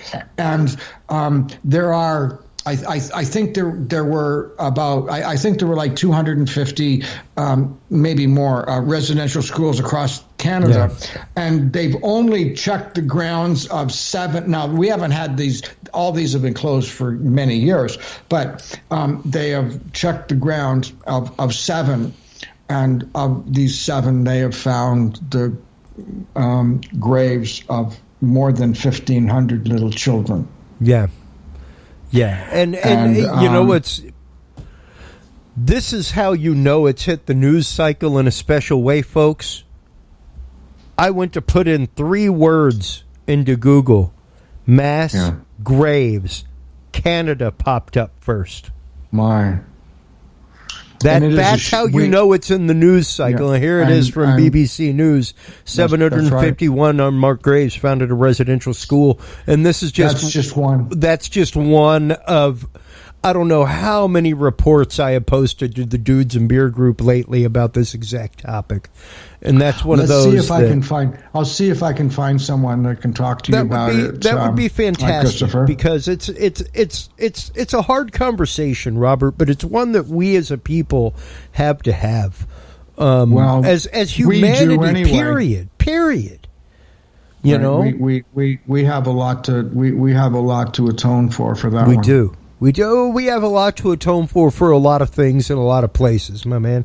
We really do. Yes. And we got to be willing to buck up, and we got to be willing to say that, and we got to be willing to move forward and move humanity forward and move ourselves forward in the conversation and connection of humanity, even when it comes to accepting the talents of people like you, Robert. The way I handle it, the way I make it right, and it's the way I've done it my whole lifetime, is I can't change what happened. I can't change the world. I can't end world hunger. I can't end poverty. What I can do is help the person in front of me. That I can do. Yeah. And that I do. Well, and that's what my life has been dedicated to do. With that in mind, Robert, where can people go to get that help? Where can they go to schedule? Like I said, sure. Time for shameless self-promotion.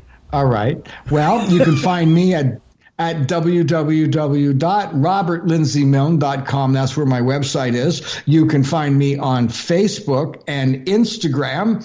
I just learned those in the last year. So those 3. And in about 2 weeks from now, my own podcast is going to be launched, and it's called My Side of the Crystal Ball. So that's what's going on with me. to hear about that. Anytime Thank that you. somebody is stepping into the world of podcasting and using that as a means by which to get their message out to a larger audience, that's what it's about, man. You have a mission, you have a message, Right. and the world can be changed through that, Robert. Right. Thank you so One much for your person at a time this time. evening. Thank you. Thank you very much, Christopher. It's been a delight. Well, I hope to have you on again, before we change monikers from Dudes and Beer Okay. into Curious Realm, and I hope to have you on All right. regularly into the future. I would. That would be an honor. Thank you. Absolutely. Well, you take care. We're going to go ahead and let you go for the evening and you. bring on our next guest, good friend of the show, Mike Turber. How you doing there, man? I am doing splendiferous, sir. How are you? Oh, doing fantastic. Oh, hold on. You're not Mitchell Gerber at all. As we say it in the industry, I just finger mashed that button hard. So yeah, there you go. How have you been doing? I have been looking forward to having you on. I know that we tried contacting you. You are always like literally hip deep. I can't even say how hip deep you literally are. Most like so hip deep you're wearing scuba gear. Oh yeah, on a regular basis, chasing alligators and stuff like that with scuba gear for Joe Exotic. Like, yeah, man, I've done that before. I have known you for the last many years, and man, the last year of your life has been like, wow, what a journey to follow. It's been bizarre with all the three main cases that I'm kind of working on in an interesting way. I don't make any money on them or whatever, but you know, it is what it is. But they all came to fruition this last year. Just so much stuff has happened with the shooting in Las Vegas, with key information that we have that even the FBI doesn't have, and that's always fun to have. They don't like me, I guess, for that reason. The Tiger King case coming up with who the Mexican Mike guy is, and now with the Tic Tac / UFO UAP report and all these different things that are going on with that, and I just have stumbled into quite a few pieces of information that for some reason no one else has gotten a hold of, and maybe it's tenacity, maybe it's a tedious thing to stay on top of things, but some things just kind of fall in your lap, and for some reason they do. and it's normally when you're not necessarily expecting it. It's one of those aha moments when it's something like with what I'm about to reveal tonight, which you're going to be the first person to hear this. I think I've leaked something to your show before. I can't remember what it was, but I think I gave you first crack at it. Oh, there's been a couple things where you have come on and said it first on here, and then it came out later. There's been a couple. Because I like you so much. I know. It's great. I love you, man. But it's been interesting. It's been entertaining. It's been heartbreaking. It really hurts with some of these people just attack. I've been there, done that, and I created a website just because of that. The BladeForms.com website was created because of a troll, and all these different things. So you just kind of like take it with a grain of salt. But sometimes you fight back because you have enough, and you just and you're sitting on a piece of information that's going to blow their mind. So you're like, well, let me have a little fun right now. So we had some fun tonight. So there's a lot that's happened. Of course, we can go over the UAP report first, and then I'll hold off on the juicy stuff till just after that. Well, let's do that real quick. I'm going to go ahead and bring that up, which everybody, just so you know, hop on by CuriousRealm.com, our new incarnation, or you can go on by good old trusty dudesandbeer.com, go to the Knowledge Vault and declassified programs and documents, and you will see the official whopping 9 pages. Whew, it was a rousing 9 pages of UAP is an unidentified aerial phenomena. Yep, confirmed. a lot of definitions of definitions, like literal, like definitions of what the word is that kind of stuff. Exactly. It's funny. Remember when the FBI report came out for the Las Vegas shooting? We're all expecting this 1,200, 1,500 page report. And it's 2.5 pages.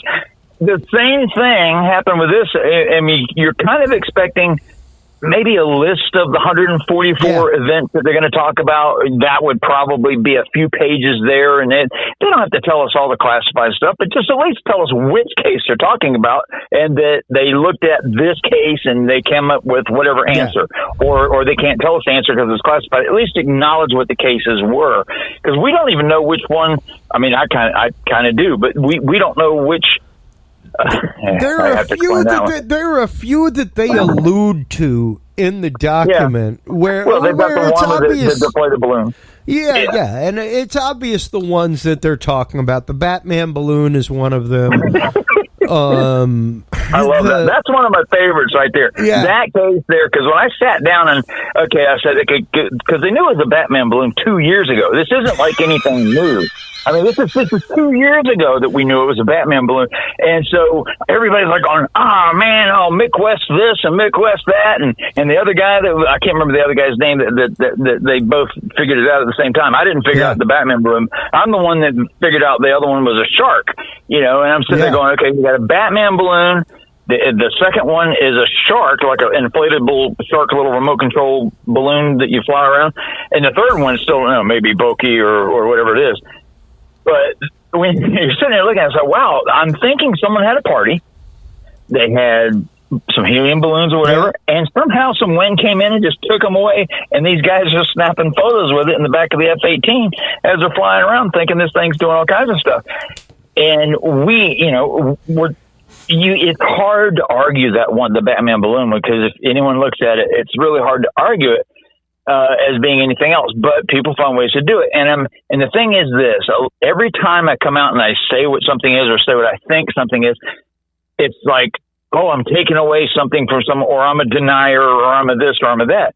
And in reality, what people don't understand, and I believe in aliens and all this other stuff. I just don't necessarily believe they're coming here every day, 5 times a day checking us out. But I want it so bad. You wouldn't believe, and that's probably the reason why I've got so much energy in doing this case, even though it's tedious, it's cumbersome. It's probably because I do believe, and even by my first tattoo was designed by Carl Sagan and Drake. I mean, it's right there on my arm. And people don't realize that, hey, I am a believer, and I want this probably more than most. And I just want to make certain that when it is that it really is. I don't want to put all my thoughts and stuff behind every little thing that comes out. Like the Jeremy Corbell videos. Oh my God. I mean, the last one, did you see the last one? Yeah. Oh, what'd you think? Yeah, no, I just want to know why something is strobing in a full-on FAA fashion. It's like blink, blink. They're following FAA regulations. Look, they don't want to come here and cause any accidents. They don't want it's dark. Yeah, it is. It is. So they put on the flashing strobe. They get in the same flight paths as our aircraft. That wait their turn. If we do this, we'll just blend in. Yeah, they will. and that actually is, a couple of people have actually come out and said that. It says, well, maybe they're trying to hide amongst us. I'm like, really? They have the ability to probably do all kinds of crazy things to hide from us, but they decide to go ahead and turn on some blink. The air traffic control sitting there going, sir, we've got 5 sets of blinking lights over here. There's only supposed to be 3 or 4. We have 2 extra sets here. My favorite is still, and I've got the UAP collection challenges. This is literally like page 4, middle of page 4 on the document, folks. Sociocultural stigmas and sensor limitations. Those are the main obstacles, is sociocultural stigmas. I think most people, and just about any survey out there will tell you, there was one that I just posted to the Dudes and Beer group the other day, talking about how like 68% of people believe in the existence of alien life. Absolutely. So I don't think, and to believe that the government knows something. So Yeah. don't tell me that the socio-cultural stigma outside of anything but your own military community is what has prevented this. Yeah, I think it would be less. I think that number is actually higher than 60-some-odd%. I think if you sat down with some people and asked them some questions, they would probably admit it. Believe it or not, I'm an atheist, but I'm on Catholic.org. If you go to the Catholic website, they actually have a story about me and aliens and stuff like this, and they believe. I'm thinking, oh yeah, you got to be cool. Really. The head of the Vatican Astronomy Department said years ago, and the astronomical branch said years ago that it does not compete with any points of faith with the Catholic Church, that it would absolutely stand to reason that God's infinite creativity would just bound the fact that there would be extraterrestrial life with trillions of planets, literally trillions of planets. There's more planets than there are grains of sand on the Earth. Literally more planets than there are grains of sand on the Earth. And so with that in mind, there has to be, not even using Drake's equation, just hundreds of millions of probably civilizations out there. I mean, who knows? Are they coming here? I don't know, because people don't comprehend just how big space is. The closest star is 4.2 light years away. That's Alpha Centauri and Proxima Centauri at 4.2 and 4.3 light years away. And, so that's close enough. And here's what's cool. It's so funny because when I was, Jim Breslow was interviewing me, he says, do you know what the closest star is? I said, yeah, it's Proxima Centauri and Alpha Centauri 4.2 light years away. And he says, wouldn't it be neat if there was a planet that close on that star system that was Earth-like? And I looked at him and said, there is. And it stunned him. He didn't know that there's an exoplanet in that system that actually could support life in the Goldilocks zone. So, and that's really cool. That means that in our lifetime, in mine and your lifetime, as old as we are, we could possibly see something going there. Possibly. Yeah. Oh, yeah. It's not likely, but it is possible. Well, especially whenever you start getting into the technology and the patents and the science, that the good doctor that you've been in touch with, Jack Sarfati. starts. I just sent him the link to this a few minutes ago, just before this started. Apparently, he put me on his email list tonight, and I think so. Everyone's got it. Like Tucker's got it. Kevin Day has it. Everybody has the link to the show tonight. So I'm sure a few people are wondering what I'm going to reveal tonight, and it's going to be a little bit of a game changer, but it also, in reality, there was a conversation that I had a few months ago, and it was with Kevin Day. And Kevin Day is a friend of mine on Facebook, and he's going through quite a bit. And it kind of tugged at my heartstrings, if you want to call it that.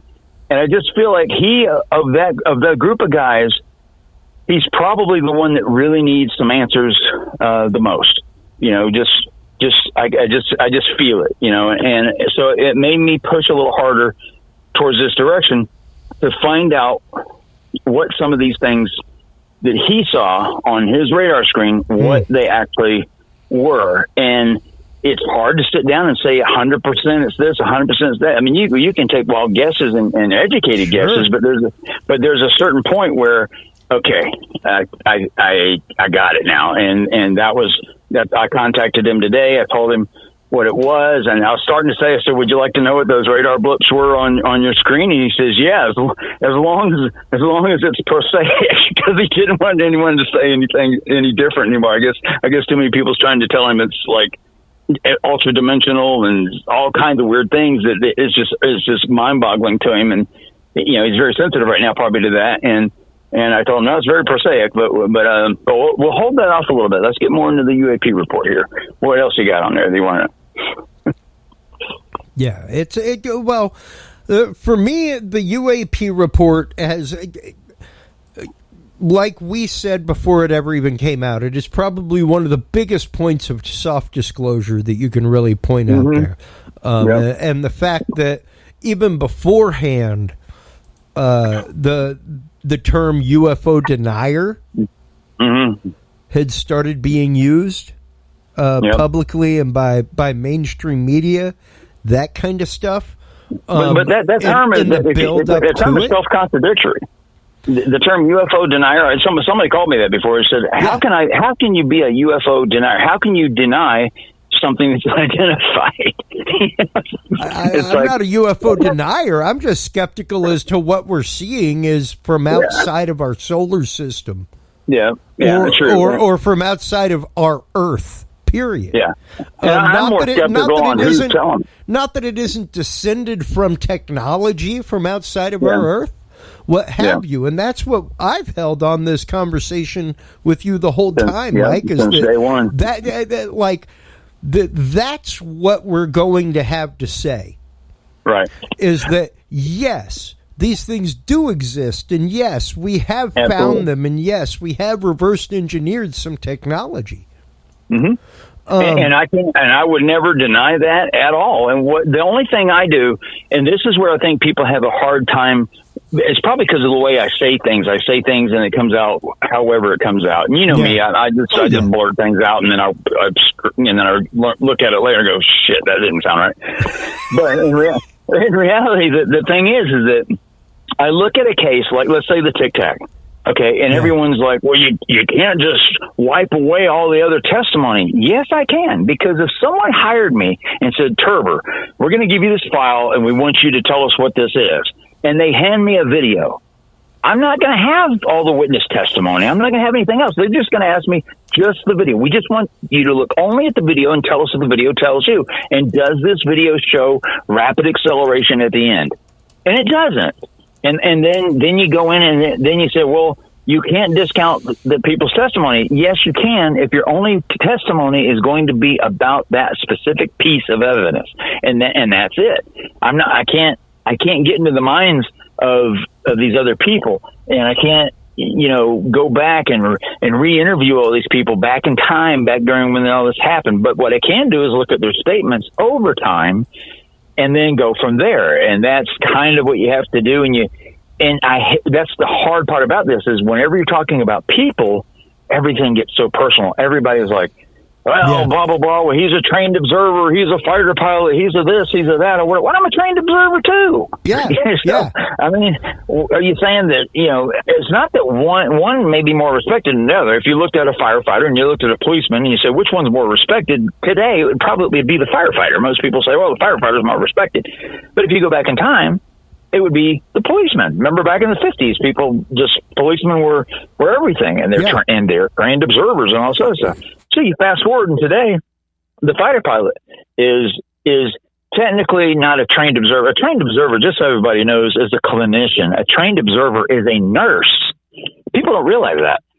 So the technical definition of a trained observer is a nurse who stands there that makes sure that the doctors and everybody washes their hands, puts on their gowns, all of these different things. Believe it or not, that's what it means. But that term has transferred into other areas. And yes, a cop would be considered a trained observer because they're told that when something happens, don't get in the heat of the moment. Make certain you pay attention to the car. Is a sedan? Take forensic measures. Don't mess with the crime scene. Don't touch things.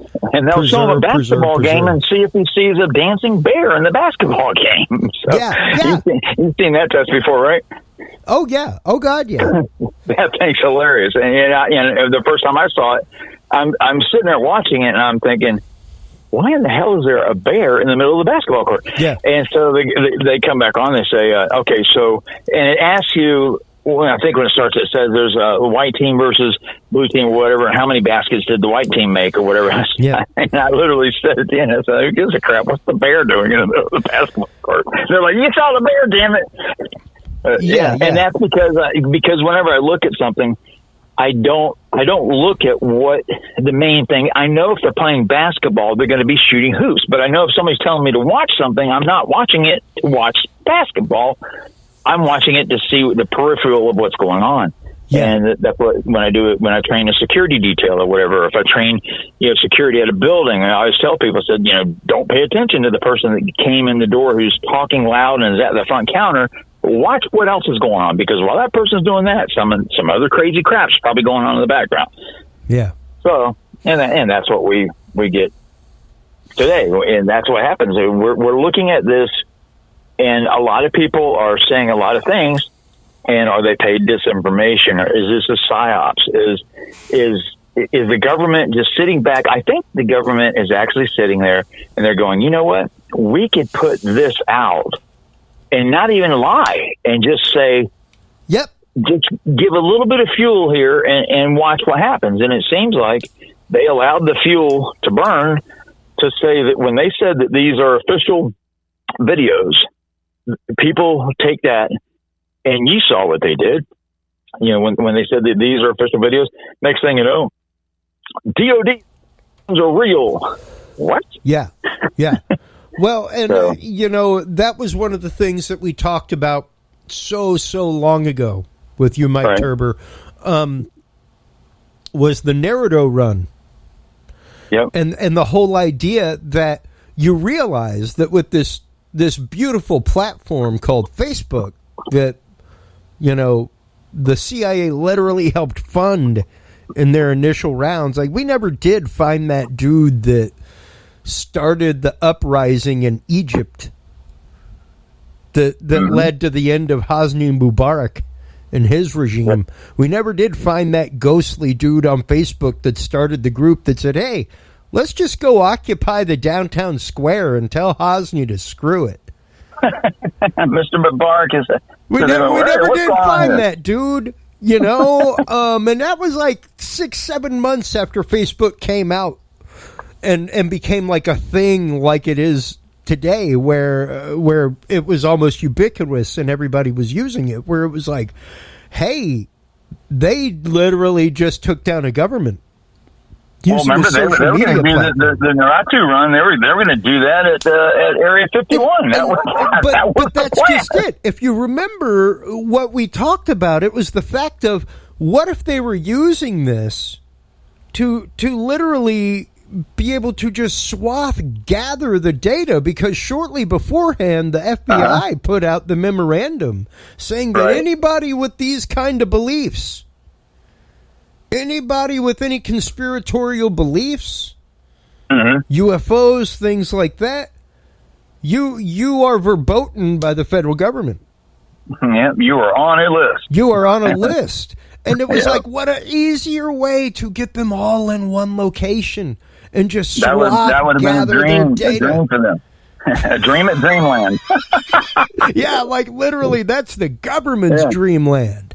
And it would not be hard for them to use a social media platform to that extent. It would not be hard for them to, and I'm sorry, folks, maybe it's just the fact of,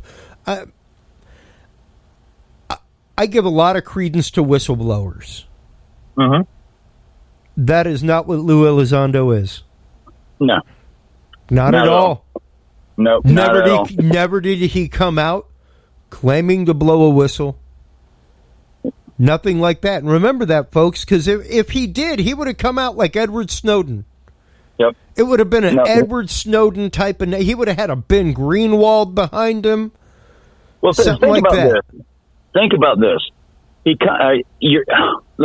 go back in time to when he was still in ATIP, okay? Mm-hmm. As he's in ATIP, before he decides to leave, he fills out the 1910 form. Okay, the 1910 form is the government's form that you use if you want to declassify or reclassify something for whatever reason you need to do it. So in his case, he took the 3 videos and wanted to classify them so he could release them. And what he told the approving party was that he was planning on using the videos for a training aid, so to speak, to help categorize or identify threats, which he considered drones, and put them into certain categories, and that video would be used for that. He didn't say that he was going to take the video to the New York Times and have it blasted all over the world. And it was actually Chris Mellon that helped him out with that. And I've been talking to Chris, as well. And that scenario, if you basically check out these videos to yourself, and then you quit, and you have these videos in your possession, and you have a top secret security clearance, and then you give them to the New York Times, guess what should have happened to your top secret security clearance? Should have been revoked. Yeah, just like mine. Mine was revoked in 2000, whenever the hell it was, 2009, I think. You know, so his should have been immediately pulled, and it wasn't. Wow, that's weird. I'm sitting there going, huh. So he does this. He basically does something that's, I don't want to say it's illegal, but let's just say that the way he worded things or whatever, this circle dance and this word salad that he used to get himself out is a little bit questionable.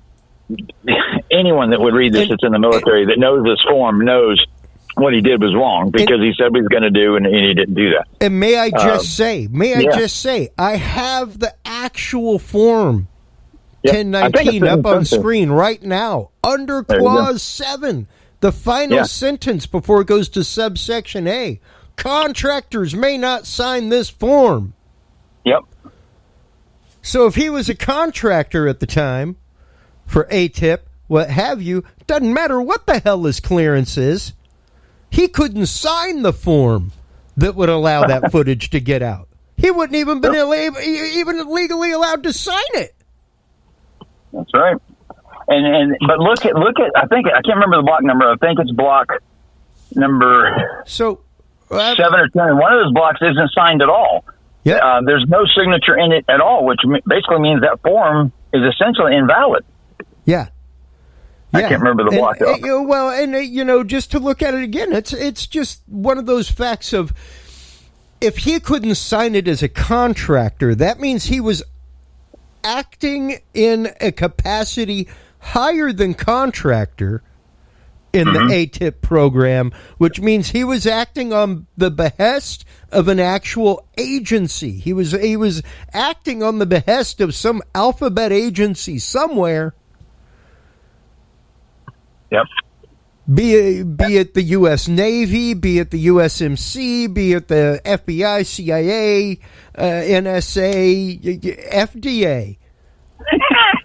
Doesn't really matter. But unless he is acting in the official capacity of one of those alphabet agencies as a contractor, he could not fill out the form. So that means he was acting on full knowledge. Yeah, and when it was in DOPSR, when it's under review, and that form is being looked at, one of the key things that they have to look at is who signed off on the form from his section head, like who was over him. So if he worked, for ONI or DNI or all of the, which was DNI, but if he's working for that agency or that. Whatever, then the head is supposed to sign that off for him. He can't sign it off for himself because ATIP technically was a third party. ATIP was a contractor is the way that they worded so many different things. That is why you can't FOIA actual ATIP documentation and stuff. Just like you have, remember the executive summary that we have for the Tic Tac event. Okay. That's right. Most people don't realize that is an ATIP document. It's not a federal government document. So some people are saying that document is bogus or is this or is that. No, the document is very real, and the document was written by ATIP under ONI, the Office of Naval Investigations. Yeah. Okay, so that was an ONI sanctioned document. It wasn't done by the DNI. It wasn't done by NSA, CIA, or anything else. It was an ONI document. And so as such, or ONI sanction, let me put it that way. So, and the ONI was leaving David Fravor's house the night that he was contacted about doing an article. The first article when the Tic Tac event came out was 2015. Yeah. And Paco was the person who called David Fravor. And as he's on the phone with him, Fravor is saying, hey, you won't believe who just came here and who just left. It was ONI. And some ATIP organization. And that was the first time that came out. Now, I don't know if it was Lou Elizondo himself that was there at Fravor's house. I think it may have been, but Lou always speaks about his predecessor. Yeah. It very well may have been that person. I don't know. It's one of the two. Because ATIP was not a lot of people's only. Hell, it probably could have just been only Lou, but who knows? Well, and the program never ended. It just got shifted to another department. It just shifted from Office of Naval Intelligence over to another department. Yeah, and not only that, the Air Force has had ongoing since well before. I mean, what was it? Project Grudge and Sign and whatever it was before Blue Book. All of these different things. And I'm not a ufologist, so I'll never claim to know a whole bunch about UFO world. But what I do know, kind of goes along where you have to do a little bit of history to figure out, okay, where did this come from? And you take it back as far as you can, but I can't, it's a whole other world to get into, and I can't.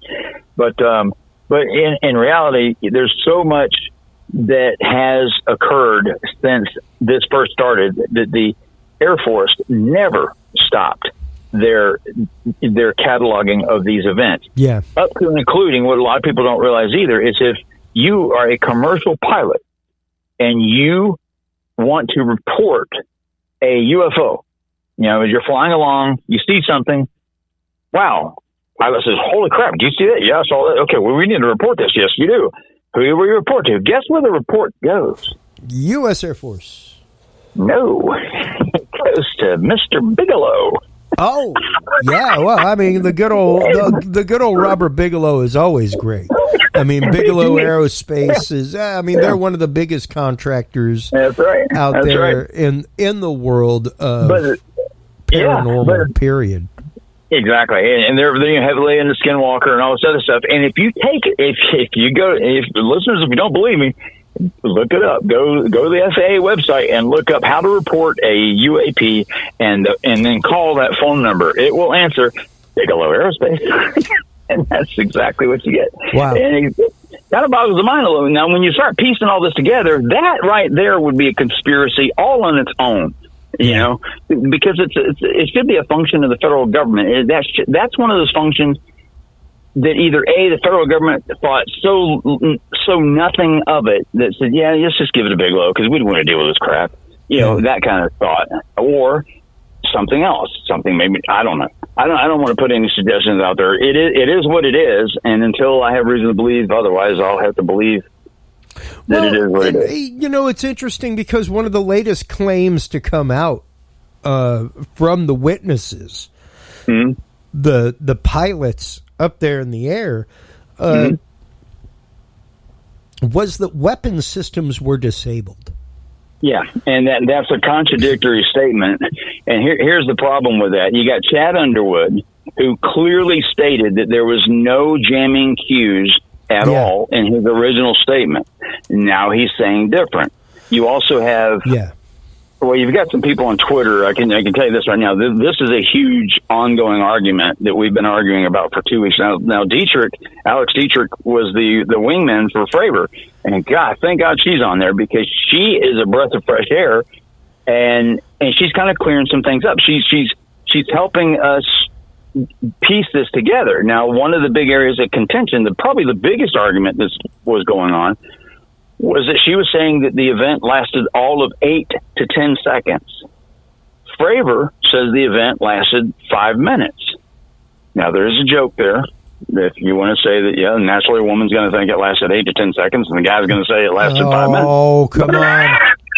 But that's just a bad joke. But anyway, when you think about it, is the truth is probably somewhere in the middle. But listening to the story from her, I believe it's a lot closer to the 8 to 10 seconds because 5 minutes is a long, long time. How the hell? I want to know how the hell a pilot in any U.S. aircraft would have been able to keep up with an object going 10,000 miles an hour.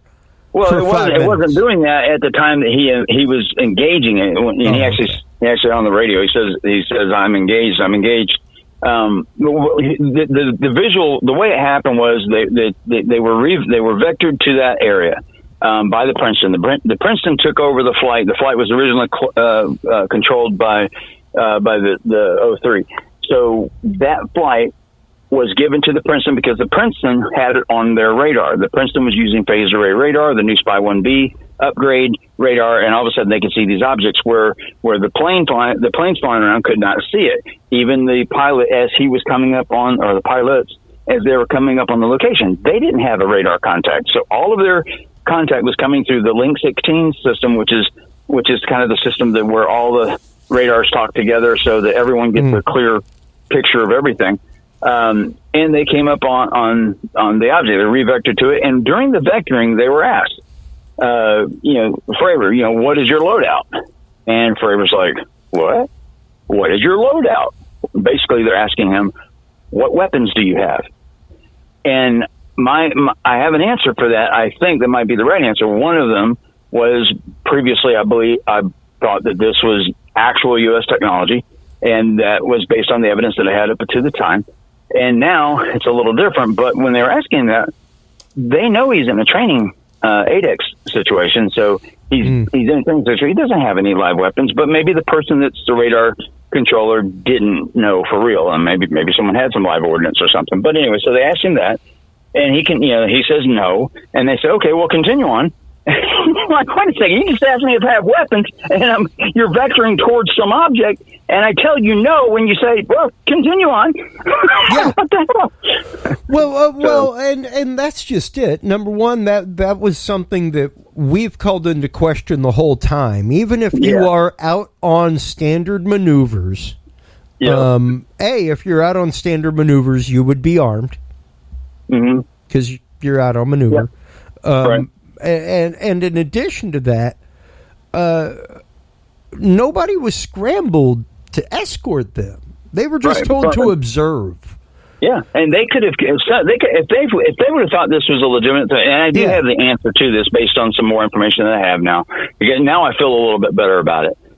They didn't scramble someone from Miramar or from any of the other bases that were nearby because the objects did not appear to be a threat. Kevin Day, who saw these objects on the screen for several days. Now, see, a lot of people think the Tic Tac event was a one-time event. They even believe the videos from Fravor, because if people don't study this a little bit, they don't know. But this was happening from around November 10th all the way through the 16th. Their whole time of maneuvers. Yeah. Well, there are times the maneuvers was even longer than that. I think it was till the 21st, 22nd, or whatever. But the time that they saw these objects was primarily from the 10th to the 16th. And so these objects were tracking down and what have you. But back to the Fravor situation, when they happened on the Tic Tac, as he looked down, his statement was that it was hovering and it was Harrier-like, meaning it was just sitting there. Then in another statement, he stated that the object looked like a ping pong, bouncing back and forth. Okay. Alex's statement, Alex Dietrich, she's the wingman, her statement was it was traveling in a straight line between 300 and 500 knots. Her WISO, the WSO officer behind her, said that it was traveling relatively straight or level and was about 300 knots. Those are contradictory statements. Yeah. I mean, they're it's not like one was saying they're going 300 knots and the other one saying it's going 400 or 500 knots. I mean, different statements from the same cockpit. Yeah, exactly. So, and if someone was saying just different speed variance or maybe a slight direction variance, but you're talking about one person saying it looked like a ping pong ball bouncing back and forth. Yeah. And I have a partial answer to that.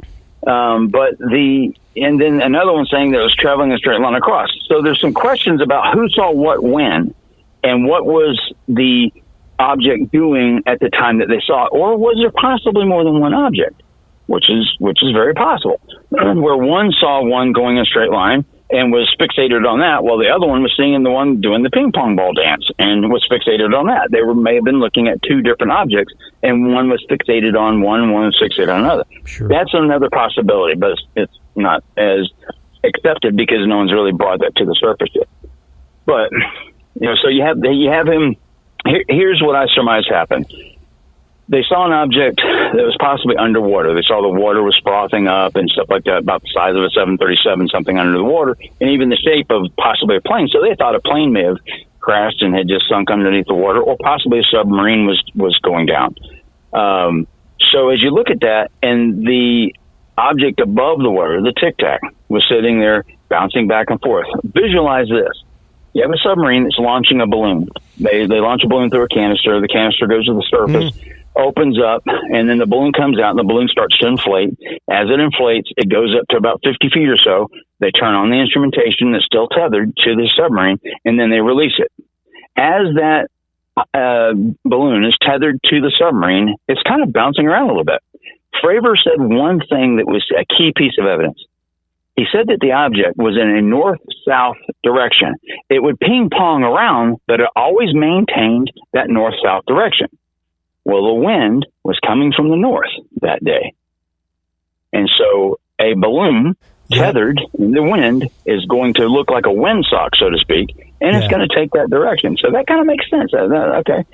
When it was released, as he started down, let's just assume it's a balloon for a moment, just for shits and giggles. We'll just say, okay, let's pretend it's a balloon for a minute. As the balloon drifts up, it starts to go up in a slow arc. Everyone's launched a balloon before. They don't just go straight up. They kind of meander with the wind. And sometimes they'll go in a long arc or whatever. So maybe the balloon came up and it started going in arc. Well, he saw this as it starting to trail him or starting to mimic his moves. As he's circling down, it's circling up. And as he sees this, he's thinking it's a bigger object than it is, and he cuts that circle in half. And as he cuts the circle in half, the object's closer than he thought, and it just zooms right by his left shoulder, boom, goes over the top, or maybe he even bursts the thing as he hits it, and it disappears. Yeah. Now, on the CBS show, he said it disappeared, but on one of the other statements, he said it was, it went off on the horizon. Alice's Wizzo said that it was like it was shot out of a rifle towards the horizon. I would prefer to believe that it went to the horizon and was going super fast. That would be really cool. But what makes more sense to me is that he probably disrupted it so much that it burst and then just went down to the water. No one saw it again because it was smaller at that point. And then that was the end of that, and he took off. And that was the end. And the next thing you know, it's at the cap point. And they're thinking it's the same one. Well, that brings in DRFM technology, and that's a whole nother show. Well, and I've got the article up from Sun right now talking about the crew aboard the Ticonderoga class guided missile cruiser USS Princeton had been spending the last 2 weeks tracking mysterious aircraft on and off with an advanced AN Spy 1B passive radar. And it goes into Mr. Underwood's, which being a Fletch fan just makes me think of a horribly thought up, fake name. But revealed that his weapon system was suddenly crippled after he attempted to track the Tic Tac object. Once I got on the target of interest on my radar and took a lock, that's when the kind of funky things started happening. And it's one of those, if that happened, once again, do you think that they wouldn't scramble assistance? Well, technically, that would be an act of war. Yeah. If an object enters airspace, but here's the problem. Chad could not determine that the jamming, if there was jamming, was coming from that object because the object was far away and the object was technically moving away from him. So, but there was another aircraft that was in the air, in the area, that actually was jamming things, and that was a F-18 Growler. So that is, for me, that would be more likely a scenario because they were playing red team, blue team scenarios. Yeah. And the Growler was putting out jamming signals and saying, okay, guys, I'm jamming there. You guys figure out where everybody's at and go at it. And that to me is more believable than the other aircraft, which they call the Tic Tac. Now, keep in mind, the object that Fravor saw and the object that Chad Underwood saw, I believe, are two completely different objects because the shape's different, everything. Oh, yeah. And I have the video. I don't know if you saw the video or not, but I zoomed in on the video, kind of cleaned it up a little bit, and then I compared it to another video. It took me I went to 100 videos trying to find another FLIR video of an object at a distance that looked about the same. And then finally, David Fouts, who is a expert in FLIR, came out with a video showing an F-18 banking to the left, not at a great distance, so the video is more clear, but it looked virtually identical. And I said, oh my God. Yeah. We're thinking this thing's a Tic Tac, and it's actually an F-18 making a small left banking turn to the left, and it looks just like it. Granted, it's a little fuzzy, so I can't say 100%, but it sure. Yeah, and that's just it, though. If you're moving at the same relative speed and at the same relative angle as them, as they're performing that hard left banking continuous turn, yeah, it will seem like that object is hovering straight up. Yeah, right. And even like so, that's and just physics of the observer. Right, and you can see the objects moving. Now, see, the thing is that not one of the videos shows any of the objects doing anything extraordinary. Not one. Yeah. And so as we watch these things, people say, well, the TikTok at the end of the video darted off to the left at like 10,000 miles an hour. No, it didn't. It really didn't. It takes a little bit to explain, but that's another thing. But it literally just the at FLIR lost lock, and the object moved off to the left at the exact same speed that it moved off to the left when it lost lock the 2 or 3 times previous to that. Yeah. And it's the exact same thing. So, it really bothers me to some degree that this video has been out this long, and it has so many different interpretations as to what that object was doing. I would love to sit here and say, yeah, the object went off at 10,000 miles an hour and it did all these different things. But I can't say that because it just didn't do it. We had more investigation into the video of what happened with the Challenger. Yeah. Than what we have with this.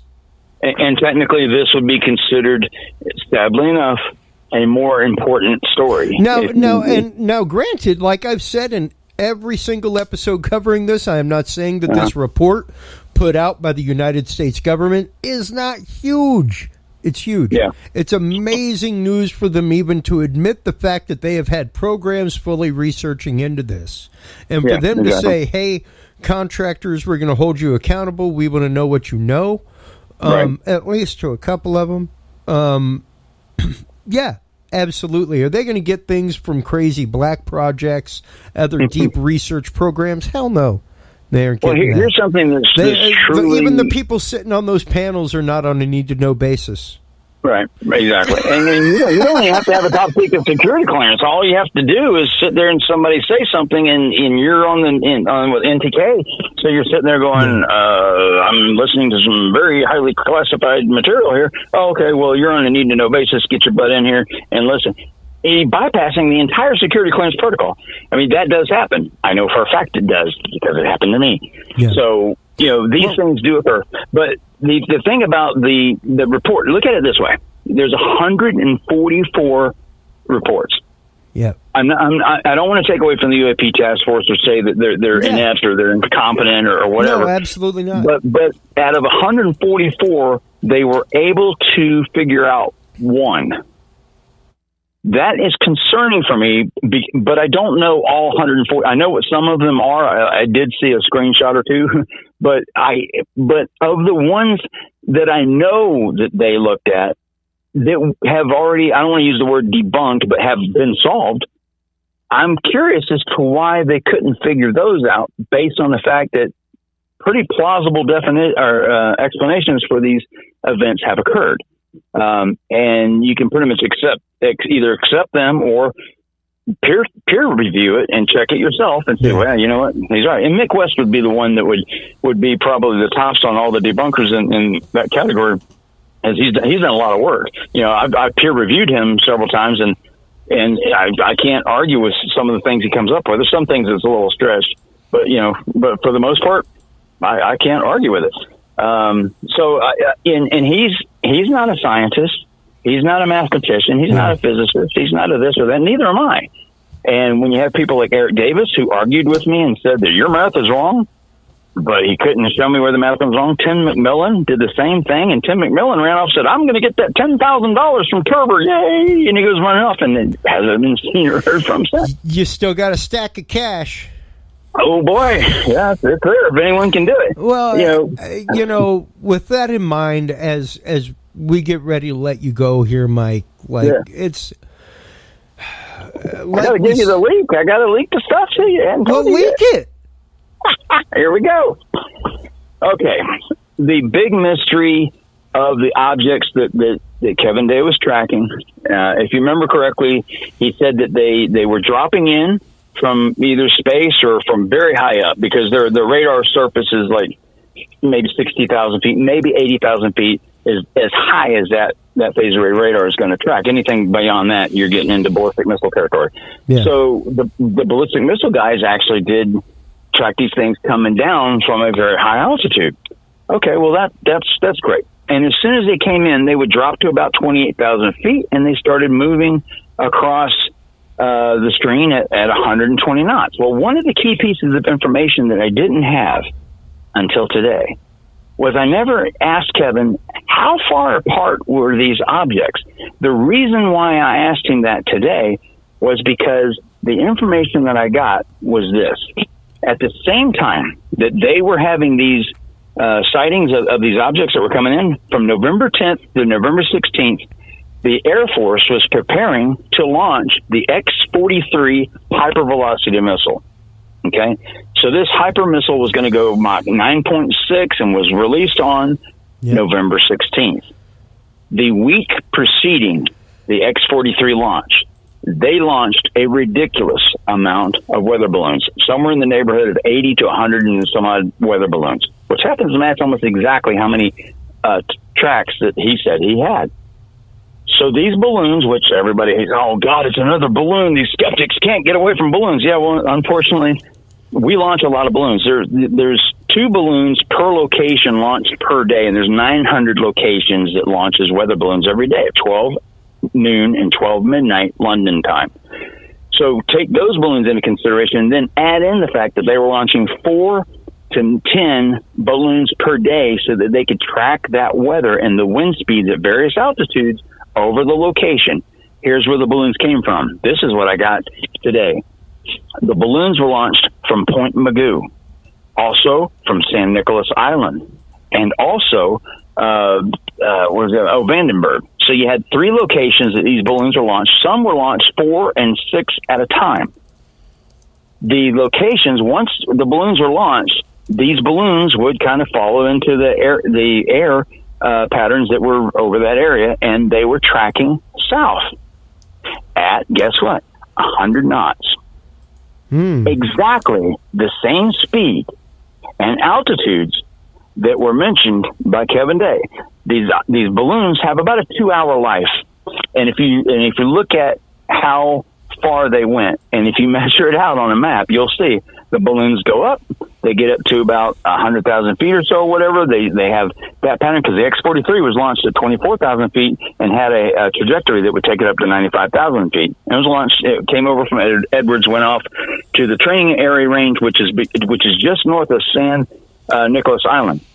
So they measured these upper level wind speeds by these balloons, and these balloons would go up, and they could change the altitude. They're called boundary layer pressurized balloons, or high pressurized balloons, where they can actually change the altitude, so they can measure the air at, say, 20,000 feet, then they can go up to 30,000 feet and hover on that altitude for a certain period of time, or have the balloons at various altitudes all at the same time. And then at some point in time, they're like, okay, the useful life of the balloon is over, and ditch them. And guess where they ditched them? All over towards Guadalupe. That's exactly where Kevin Day said that the balloons, he didn't say the balloons, he says these objects seemed to track south, and as they came back down and they were dropping out of the sky, and they would hit 28,000 feet, they'd track in about 100 knots, and then we would lose them over Guadalupe. Yeah, that's exactly what these. That's exactly how far the balloons are. I've got the NASA X-43 information up right now, at least some Wikipedia stuff. And the last paragraph's talking about the first plane in the series, the X-43A, was the single use of which 3 were built. The first X-43A was destroyed after malfunctioning in flight in 2001. Now note, people, 2001. We had experimental hypersonic technology. Things going Mach 9.6. Yep. And look at the date. Each of the other 2 flew successfully in 2004. Yep. Setting speed records. Yep. And the one on November 16th was the one that went 9.6 right off the coast of California, same spot, same time, and exactly from the 10th to the 16th is the dates that they launched the balloons, and that's the exact same dates that they were seeing these objects. I don't think it takes a rocket scientist to figure this one out. Setting speed records with the scramjets operating for approximately 10 seconds. Yep. And went 17 miles in 10 seconds. Followed by 10-minute glides and intentional crashes into the ocean. Yep. They dished right in the ocean. And that was built by I think the company's called Microcraft. I think they're from Tennessee. And it's built by a contractor. It wasn't an Air Force thing built. All it takes for someone to do airframe by Microcraft. And anyone can check anything that I'm saying. I even have the name of the woman that launched the balloons. I'll just say her first name is Barbara. So, GASL, General Applied Science Laboratory, made the engine. Yep, exactly. And so this technology, now you can make essentially a pulse scramjet in your house. Oh, yeah. Have you ever done that with a mason jar? Oh, yeah, absolutely, man. Yeah, they're great. Yep. The little just, they have crazy sounds. It's wild. And they're loud. They're loud as hell. Very loud, very powerful stuff. You can make them with 2-liter bottles. It's crazy. But, yeah, I guess people once again forget the fact that technology like this exists. And the only way to test it is to put it out against that kind of stuff. Exactly. Is to like we've said, red team it, to put it out against the passive radar systems and see how it's, because a passive radar system is the only way you're going to be able to intercept a hypersonic missile. That's correct. The chances, by the time your radar dish swings back around, you've been hit. Yeah, in 12 seconds. 12 seconds. The most radars flip around 12 seconds. So 12 seconds, you're dead. You're dead. Between the radar sweeps, you've been killed. It wasn't there, and then it was there. By the time the radar went away and came back, it was there and gone. Literally, So, yeah, and we've said it before, that is the only way that we are going to be able to say, this technology exists. This stuff is out there. To know that, how many years ago was it that we were talking about the hypersonic race against Russia and China? Oh yeah, that was. Remember, one of the original X Prizes was one of those, and we wouldn't let Russia enter. It's wait a second. Yeah. There's no rules against what country. Having the Jamaican bobsled team come in. Come in and hand it to you. Well, the problem is they'd be disallowed. At least if they're proper Rastas. Anyway, Mike, man, thank you so much. I like this new information. Looking at this in new light, once again, just brings to fact that people, please, don't just swallow the lure. Yeah, don't even swallow mine. By all means, please check me out. Check that information out. You'll see. The lure is bright, shiny. It makes cool noises. It's supposed to replicate something that's real. And that's the thing, is that yes, we have had technology. Yes, these things have existed. Like they've said in the report, they've been researching it for years. Programs like ATIP existed for a reason. They were being looked into for a reason. To say otherwise is foolishness. Right. At least at this point. There's still an awful lot that we don't know. There's an awful lot I don't know. I don't have all the answers. I'm just trying to figure out pieces of a puzzle that I'm personally involved in because of the phone call I got in 2005. Hey. And that is it. It's been an itch of mine. I've been scratching and look, I want to figure out what this thing is. And I've been asked a couple questions on some other objects or whatever, but I'm not going to try to come into the UFO world and try to take over. That's not my goal. I'm going to answer the questions that I feel are important at this time, and then move on, and do what I do. But I think this is all you're doing is presenting new information. And I consider the new information that you bring in nothing more than confirmation of the hypotheses that I have been putting forth about this stuff since day one. that I have been putting forth. I mean, I've even been putting forth these hypotheses about Lou Elizondo. I'd love to meet Lou Elizondo.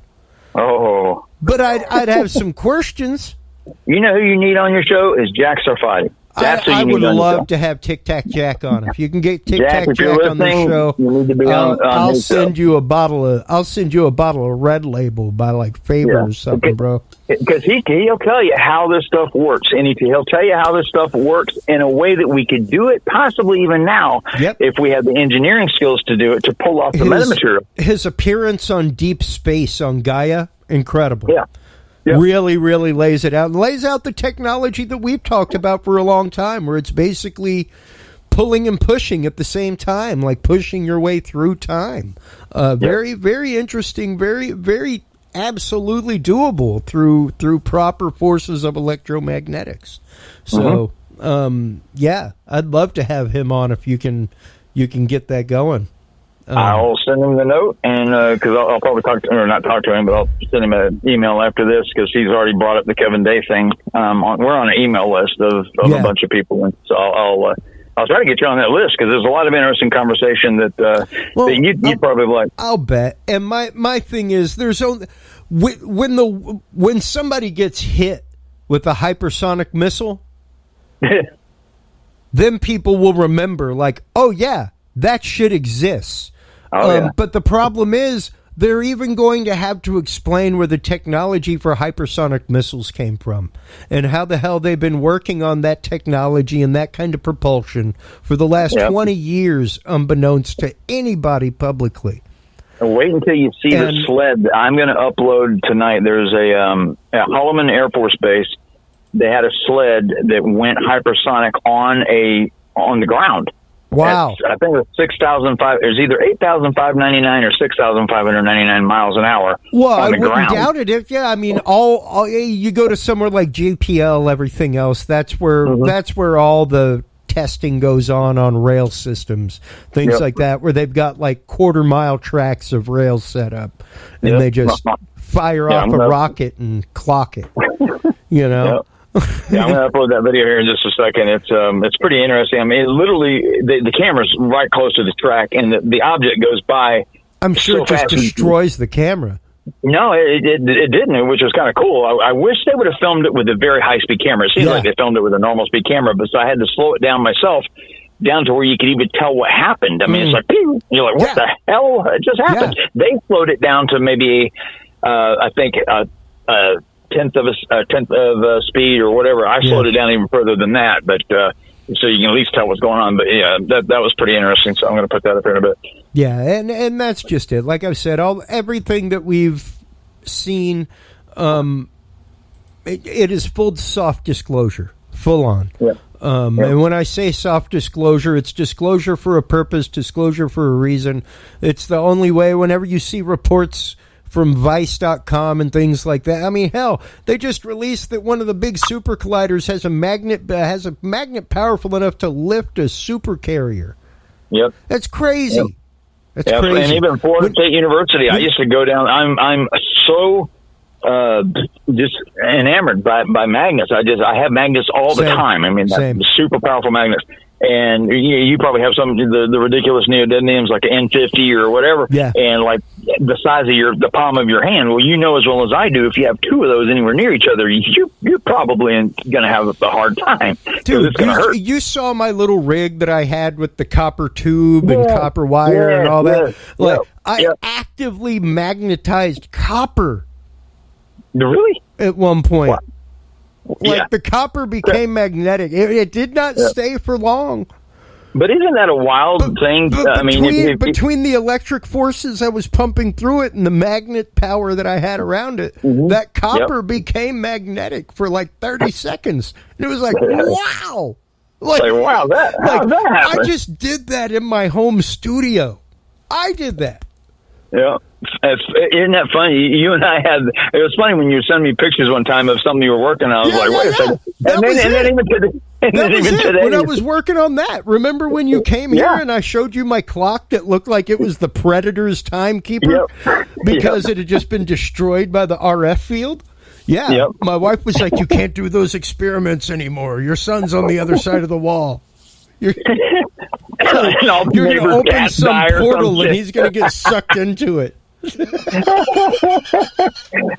When you did that thing today, when you sent me that picture, all I could remember was I had this one little story. I had this neighbor that was a neighbor from hell, but it was at the apartments in Jacksonville I used to live at. And this neighbor was just a pain in the ass. So I had some Cerwin Vega D9 speakers. This is the same company that made the speakers for the movie Earthquake, right?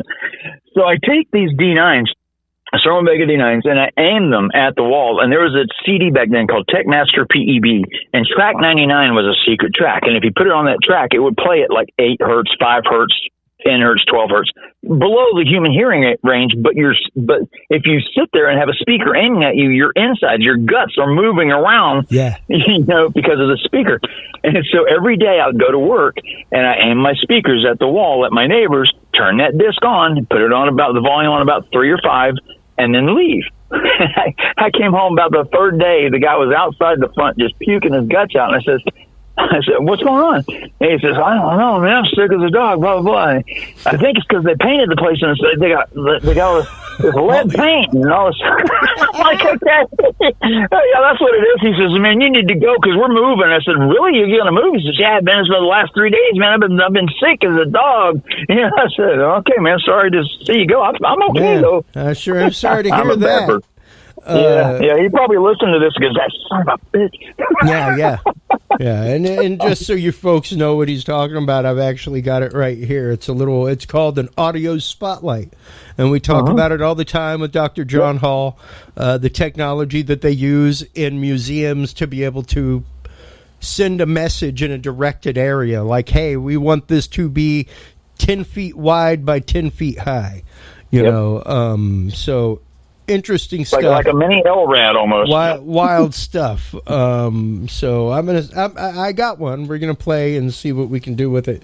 Video that stuff. You need to have your YouTube channel and put those videos out of you goofing off. And we ought to have like this little challenge. Like you'll make something, I'll make something, and somebody else will make that. Have a destructive nerd off. Mike, I can't thank you enough for coming on as always. Tell everybody where they can go to follow the videos that you put up on YouTube. Of course, other than dudesandbeer.com. Shameless self-promotion. Go ahead, my man. Easiest thing probably to do would be to catch me on Twitter. That's where you get to see all the daily arguments and stuff that we have in the UFO world and various other things that we talk about.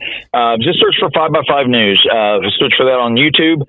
It's basically youtube.com/5x5 News US.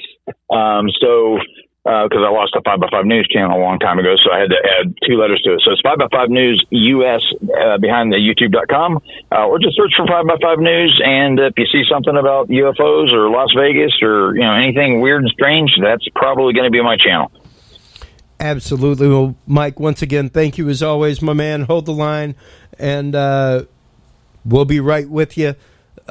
While you're online, everybody checking all that out, make sure to stop on by dudesandbeer.com. That's where you can check out all the episodes. That's where you can find all the great content. Make sure to stop on by curiousrealm.com, our new sister site.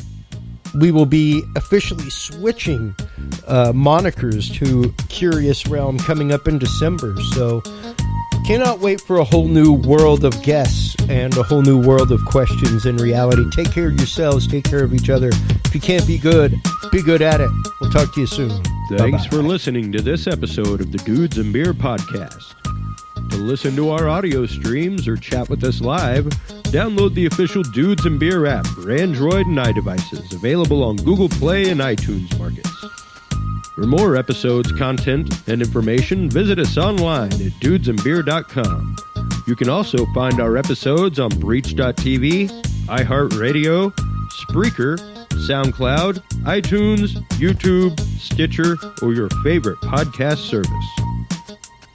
Dudes and Beer is a proud member of the HC Universal Network family of podcasts. For more about our sponsors and other podcasts on this network, visit hcuniversalnetwork.com.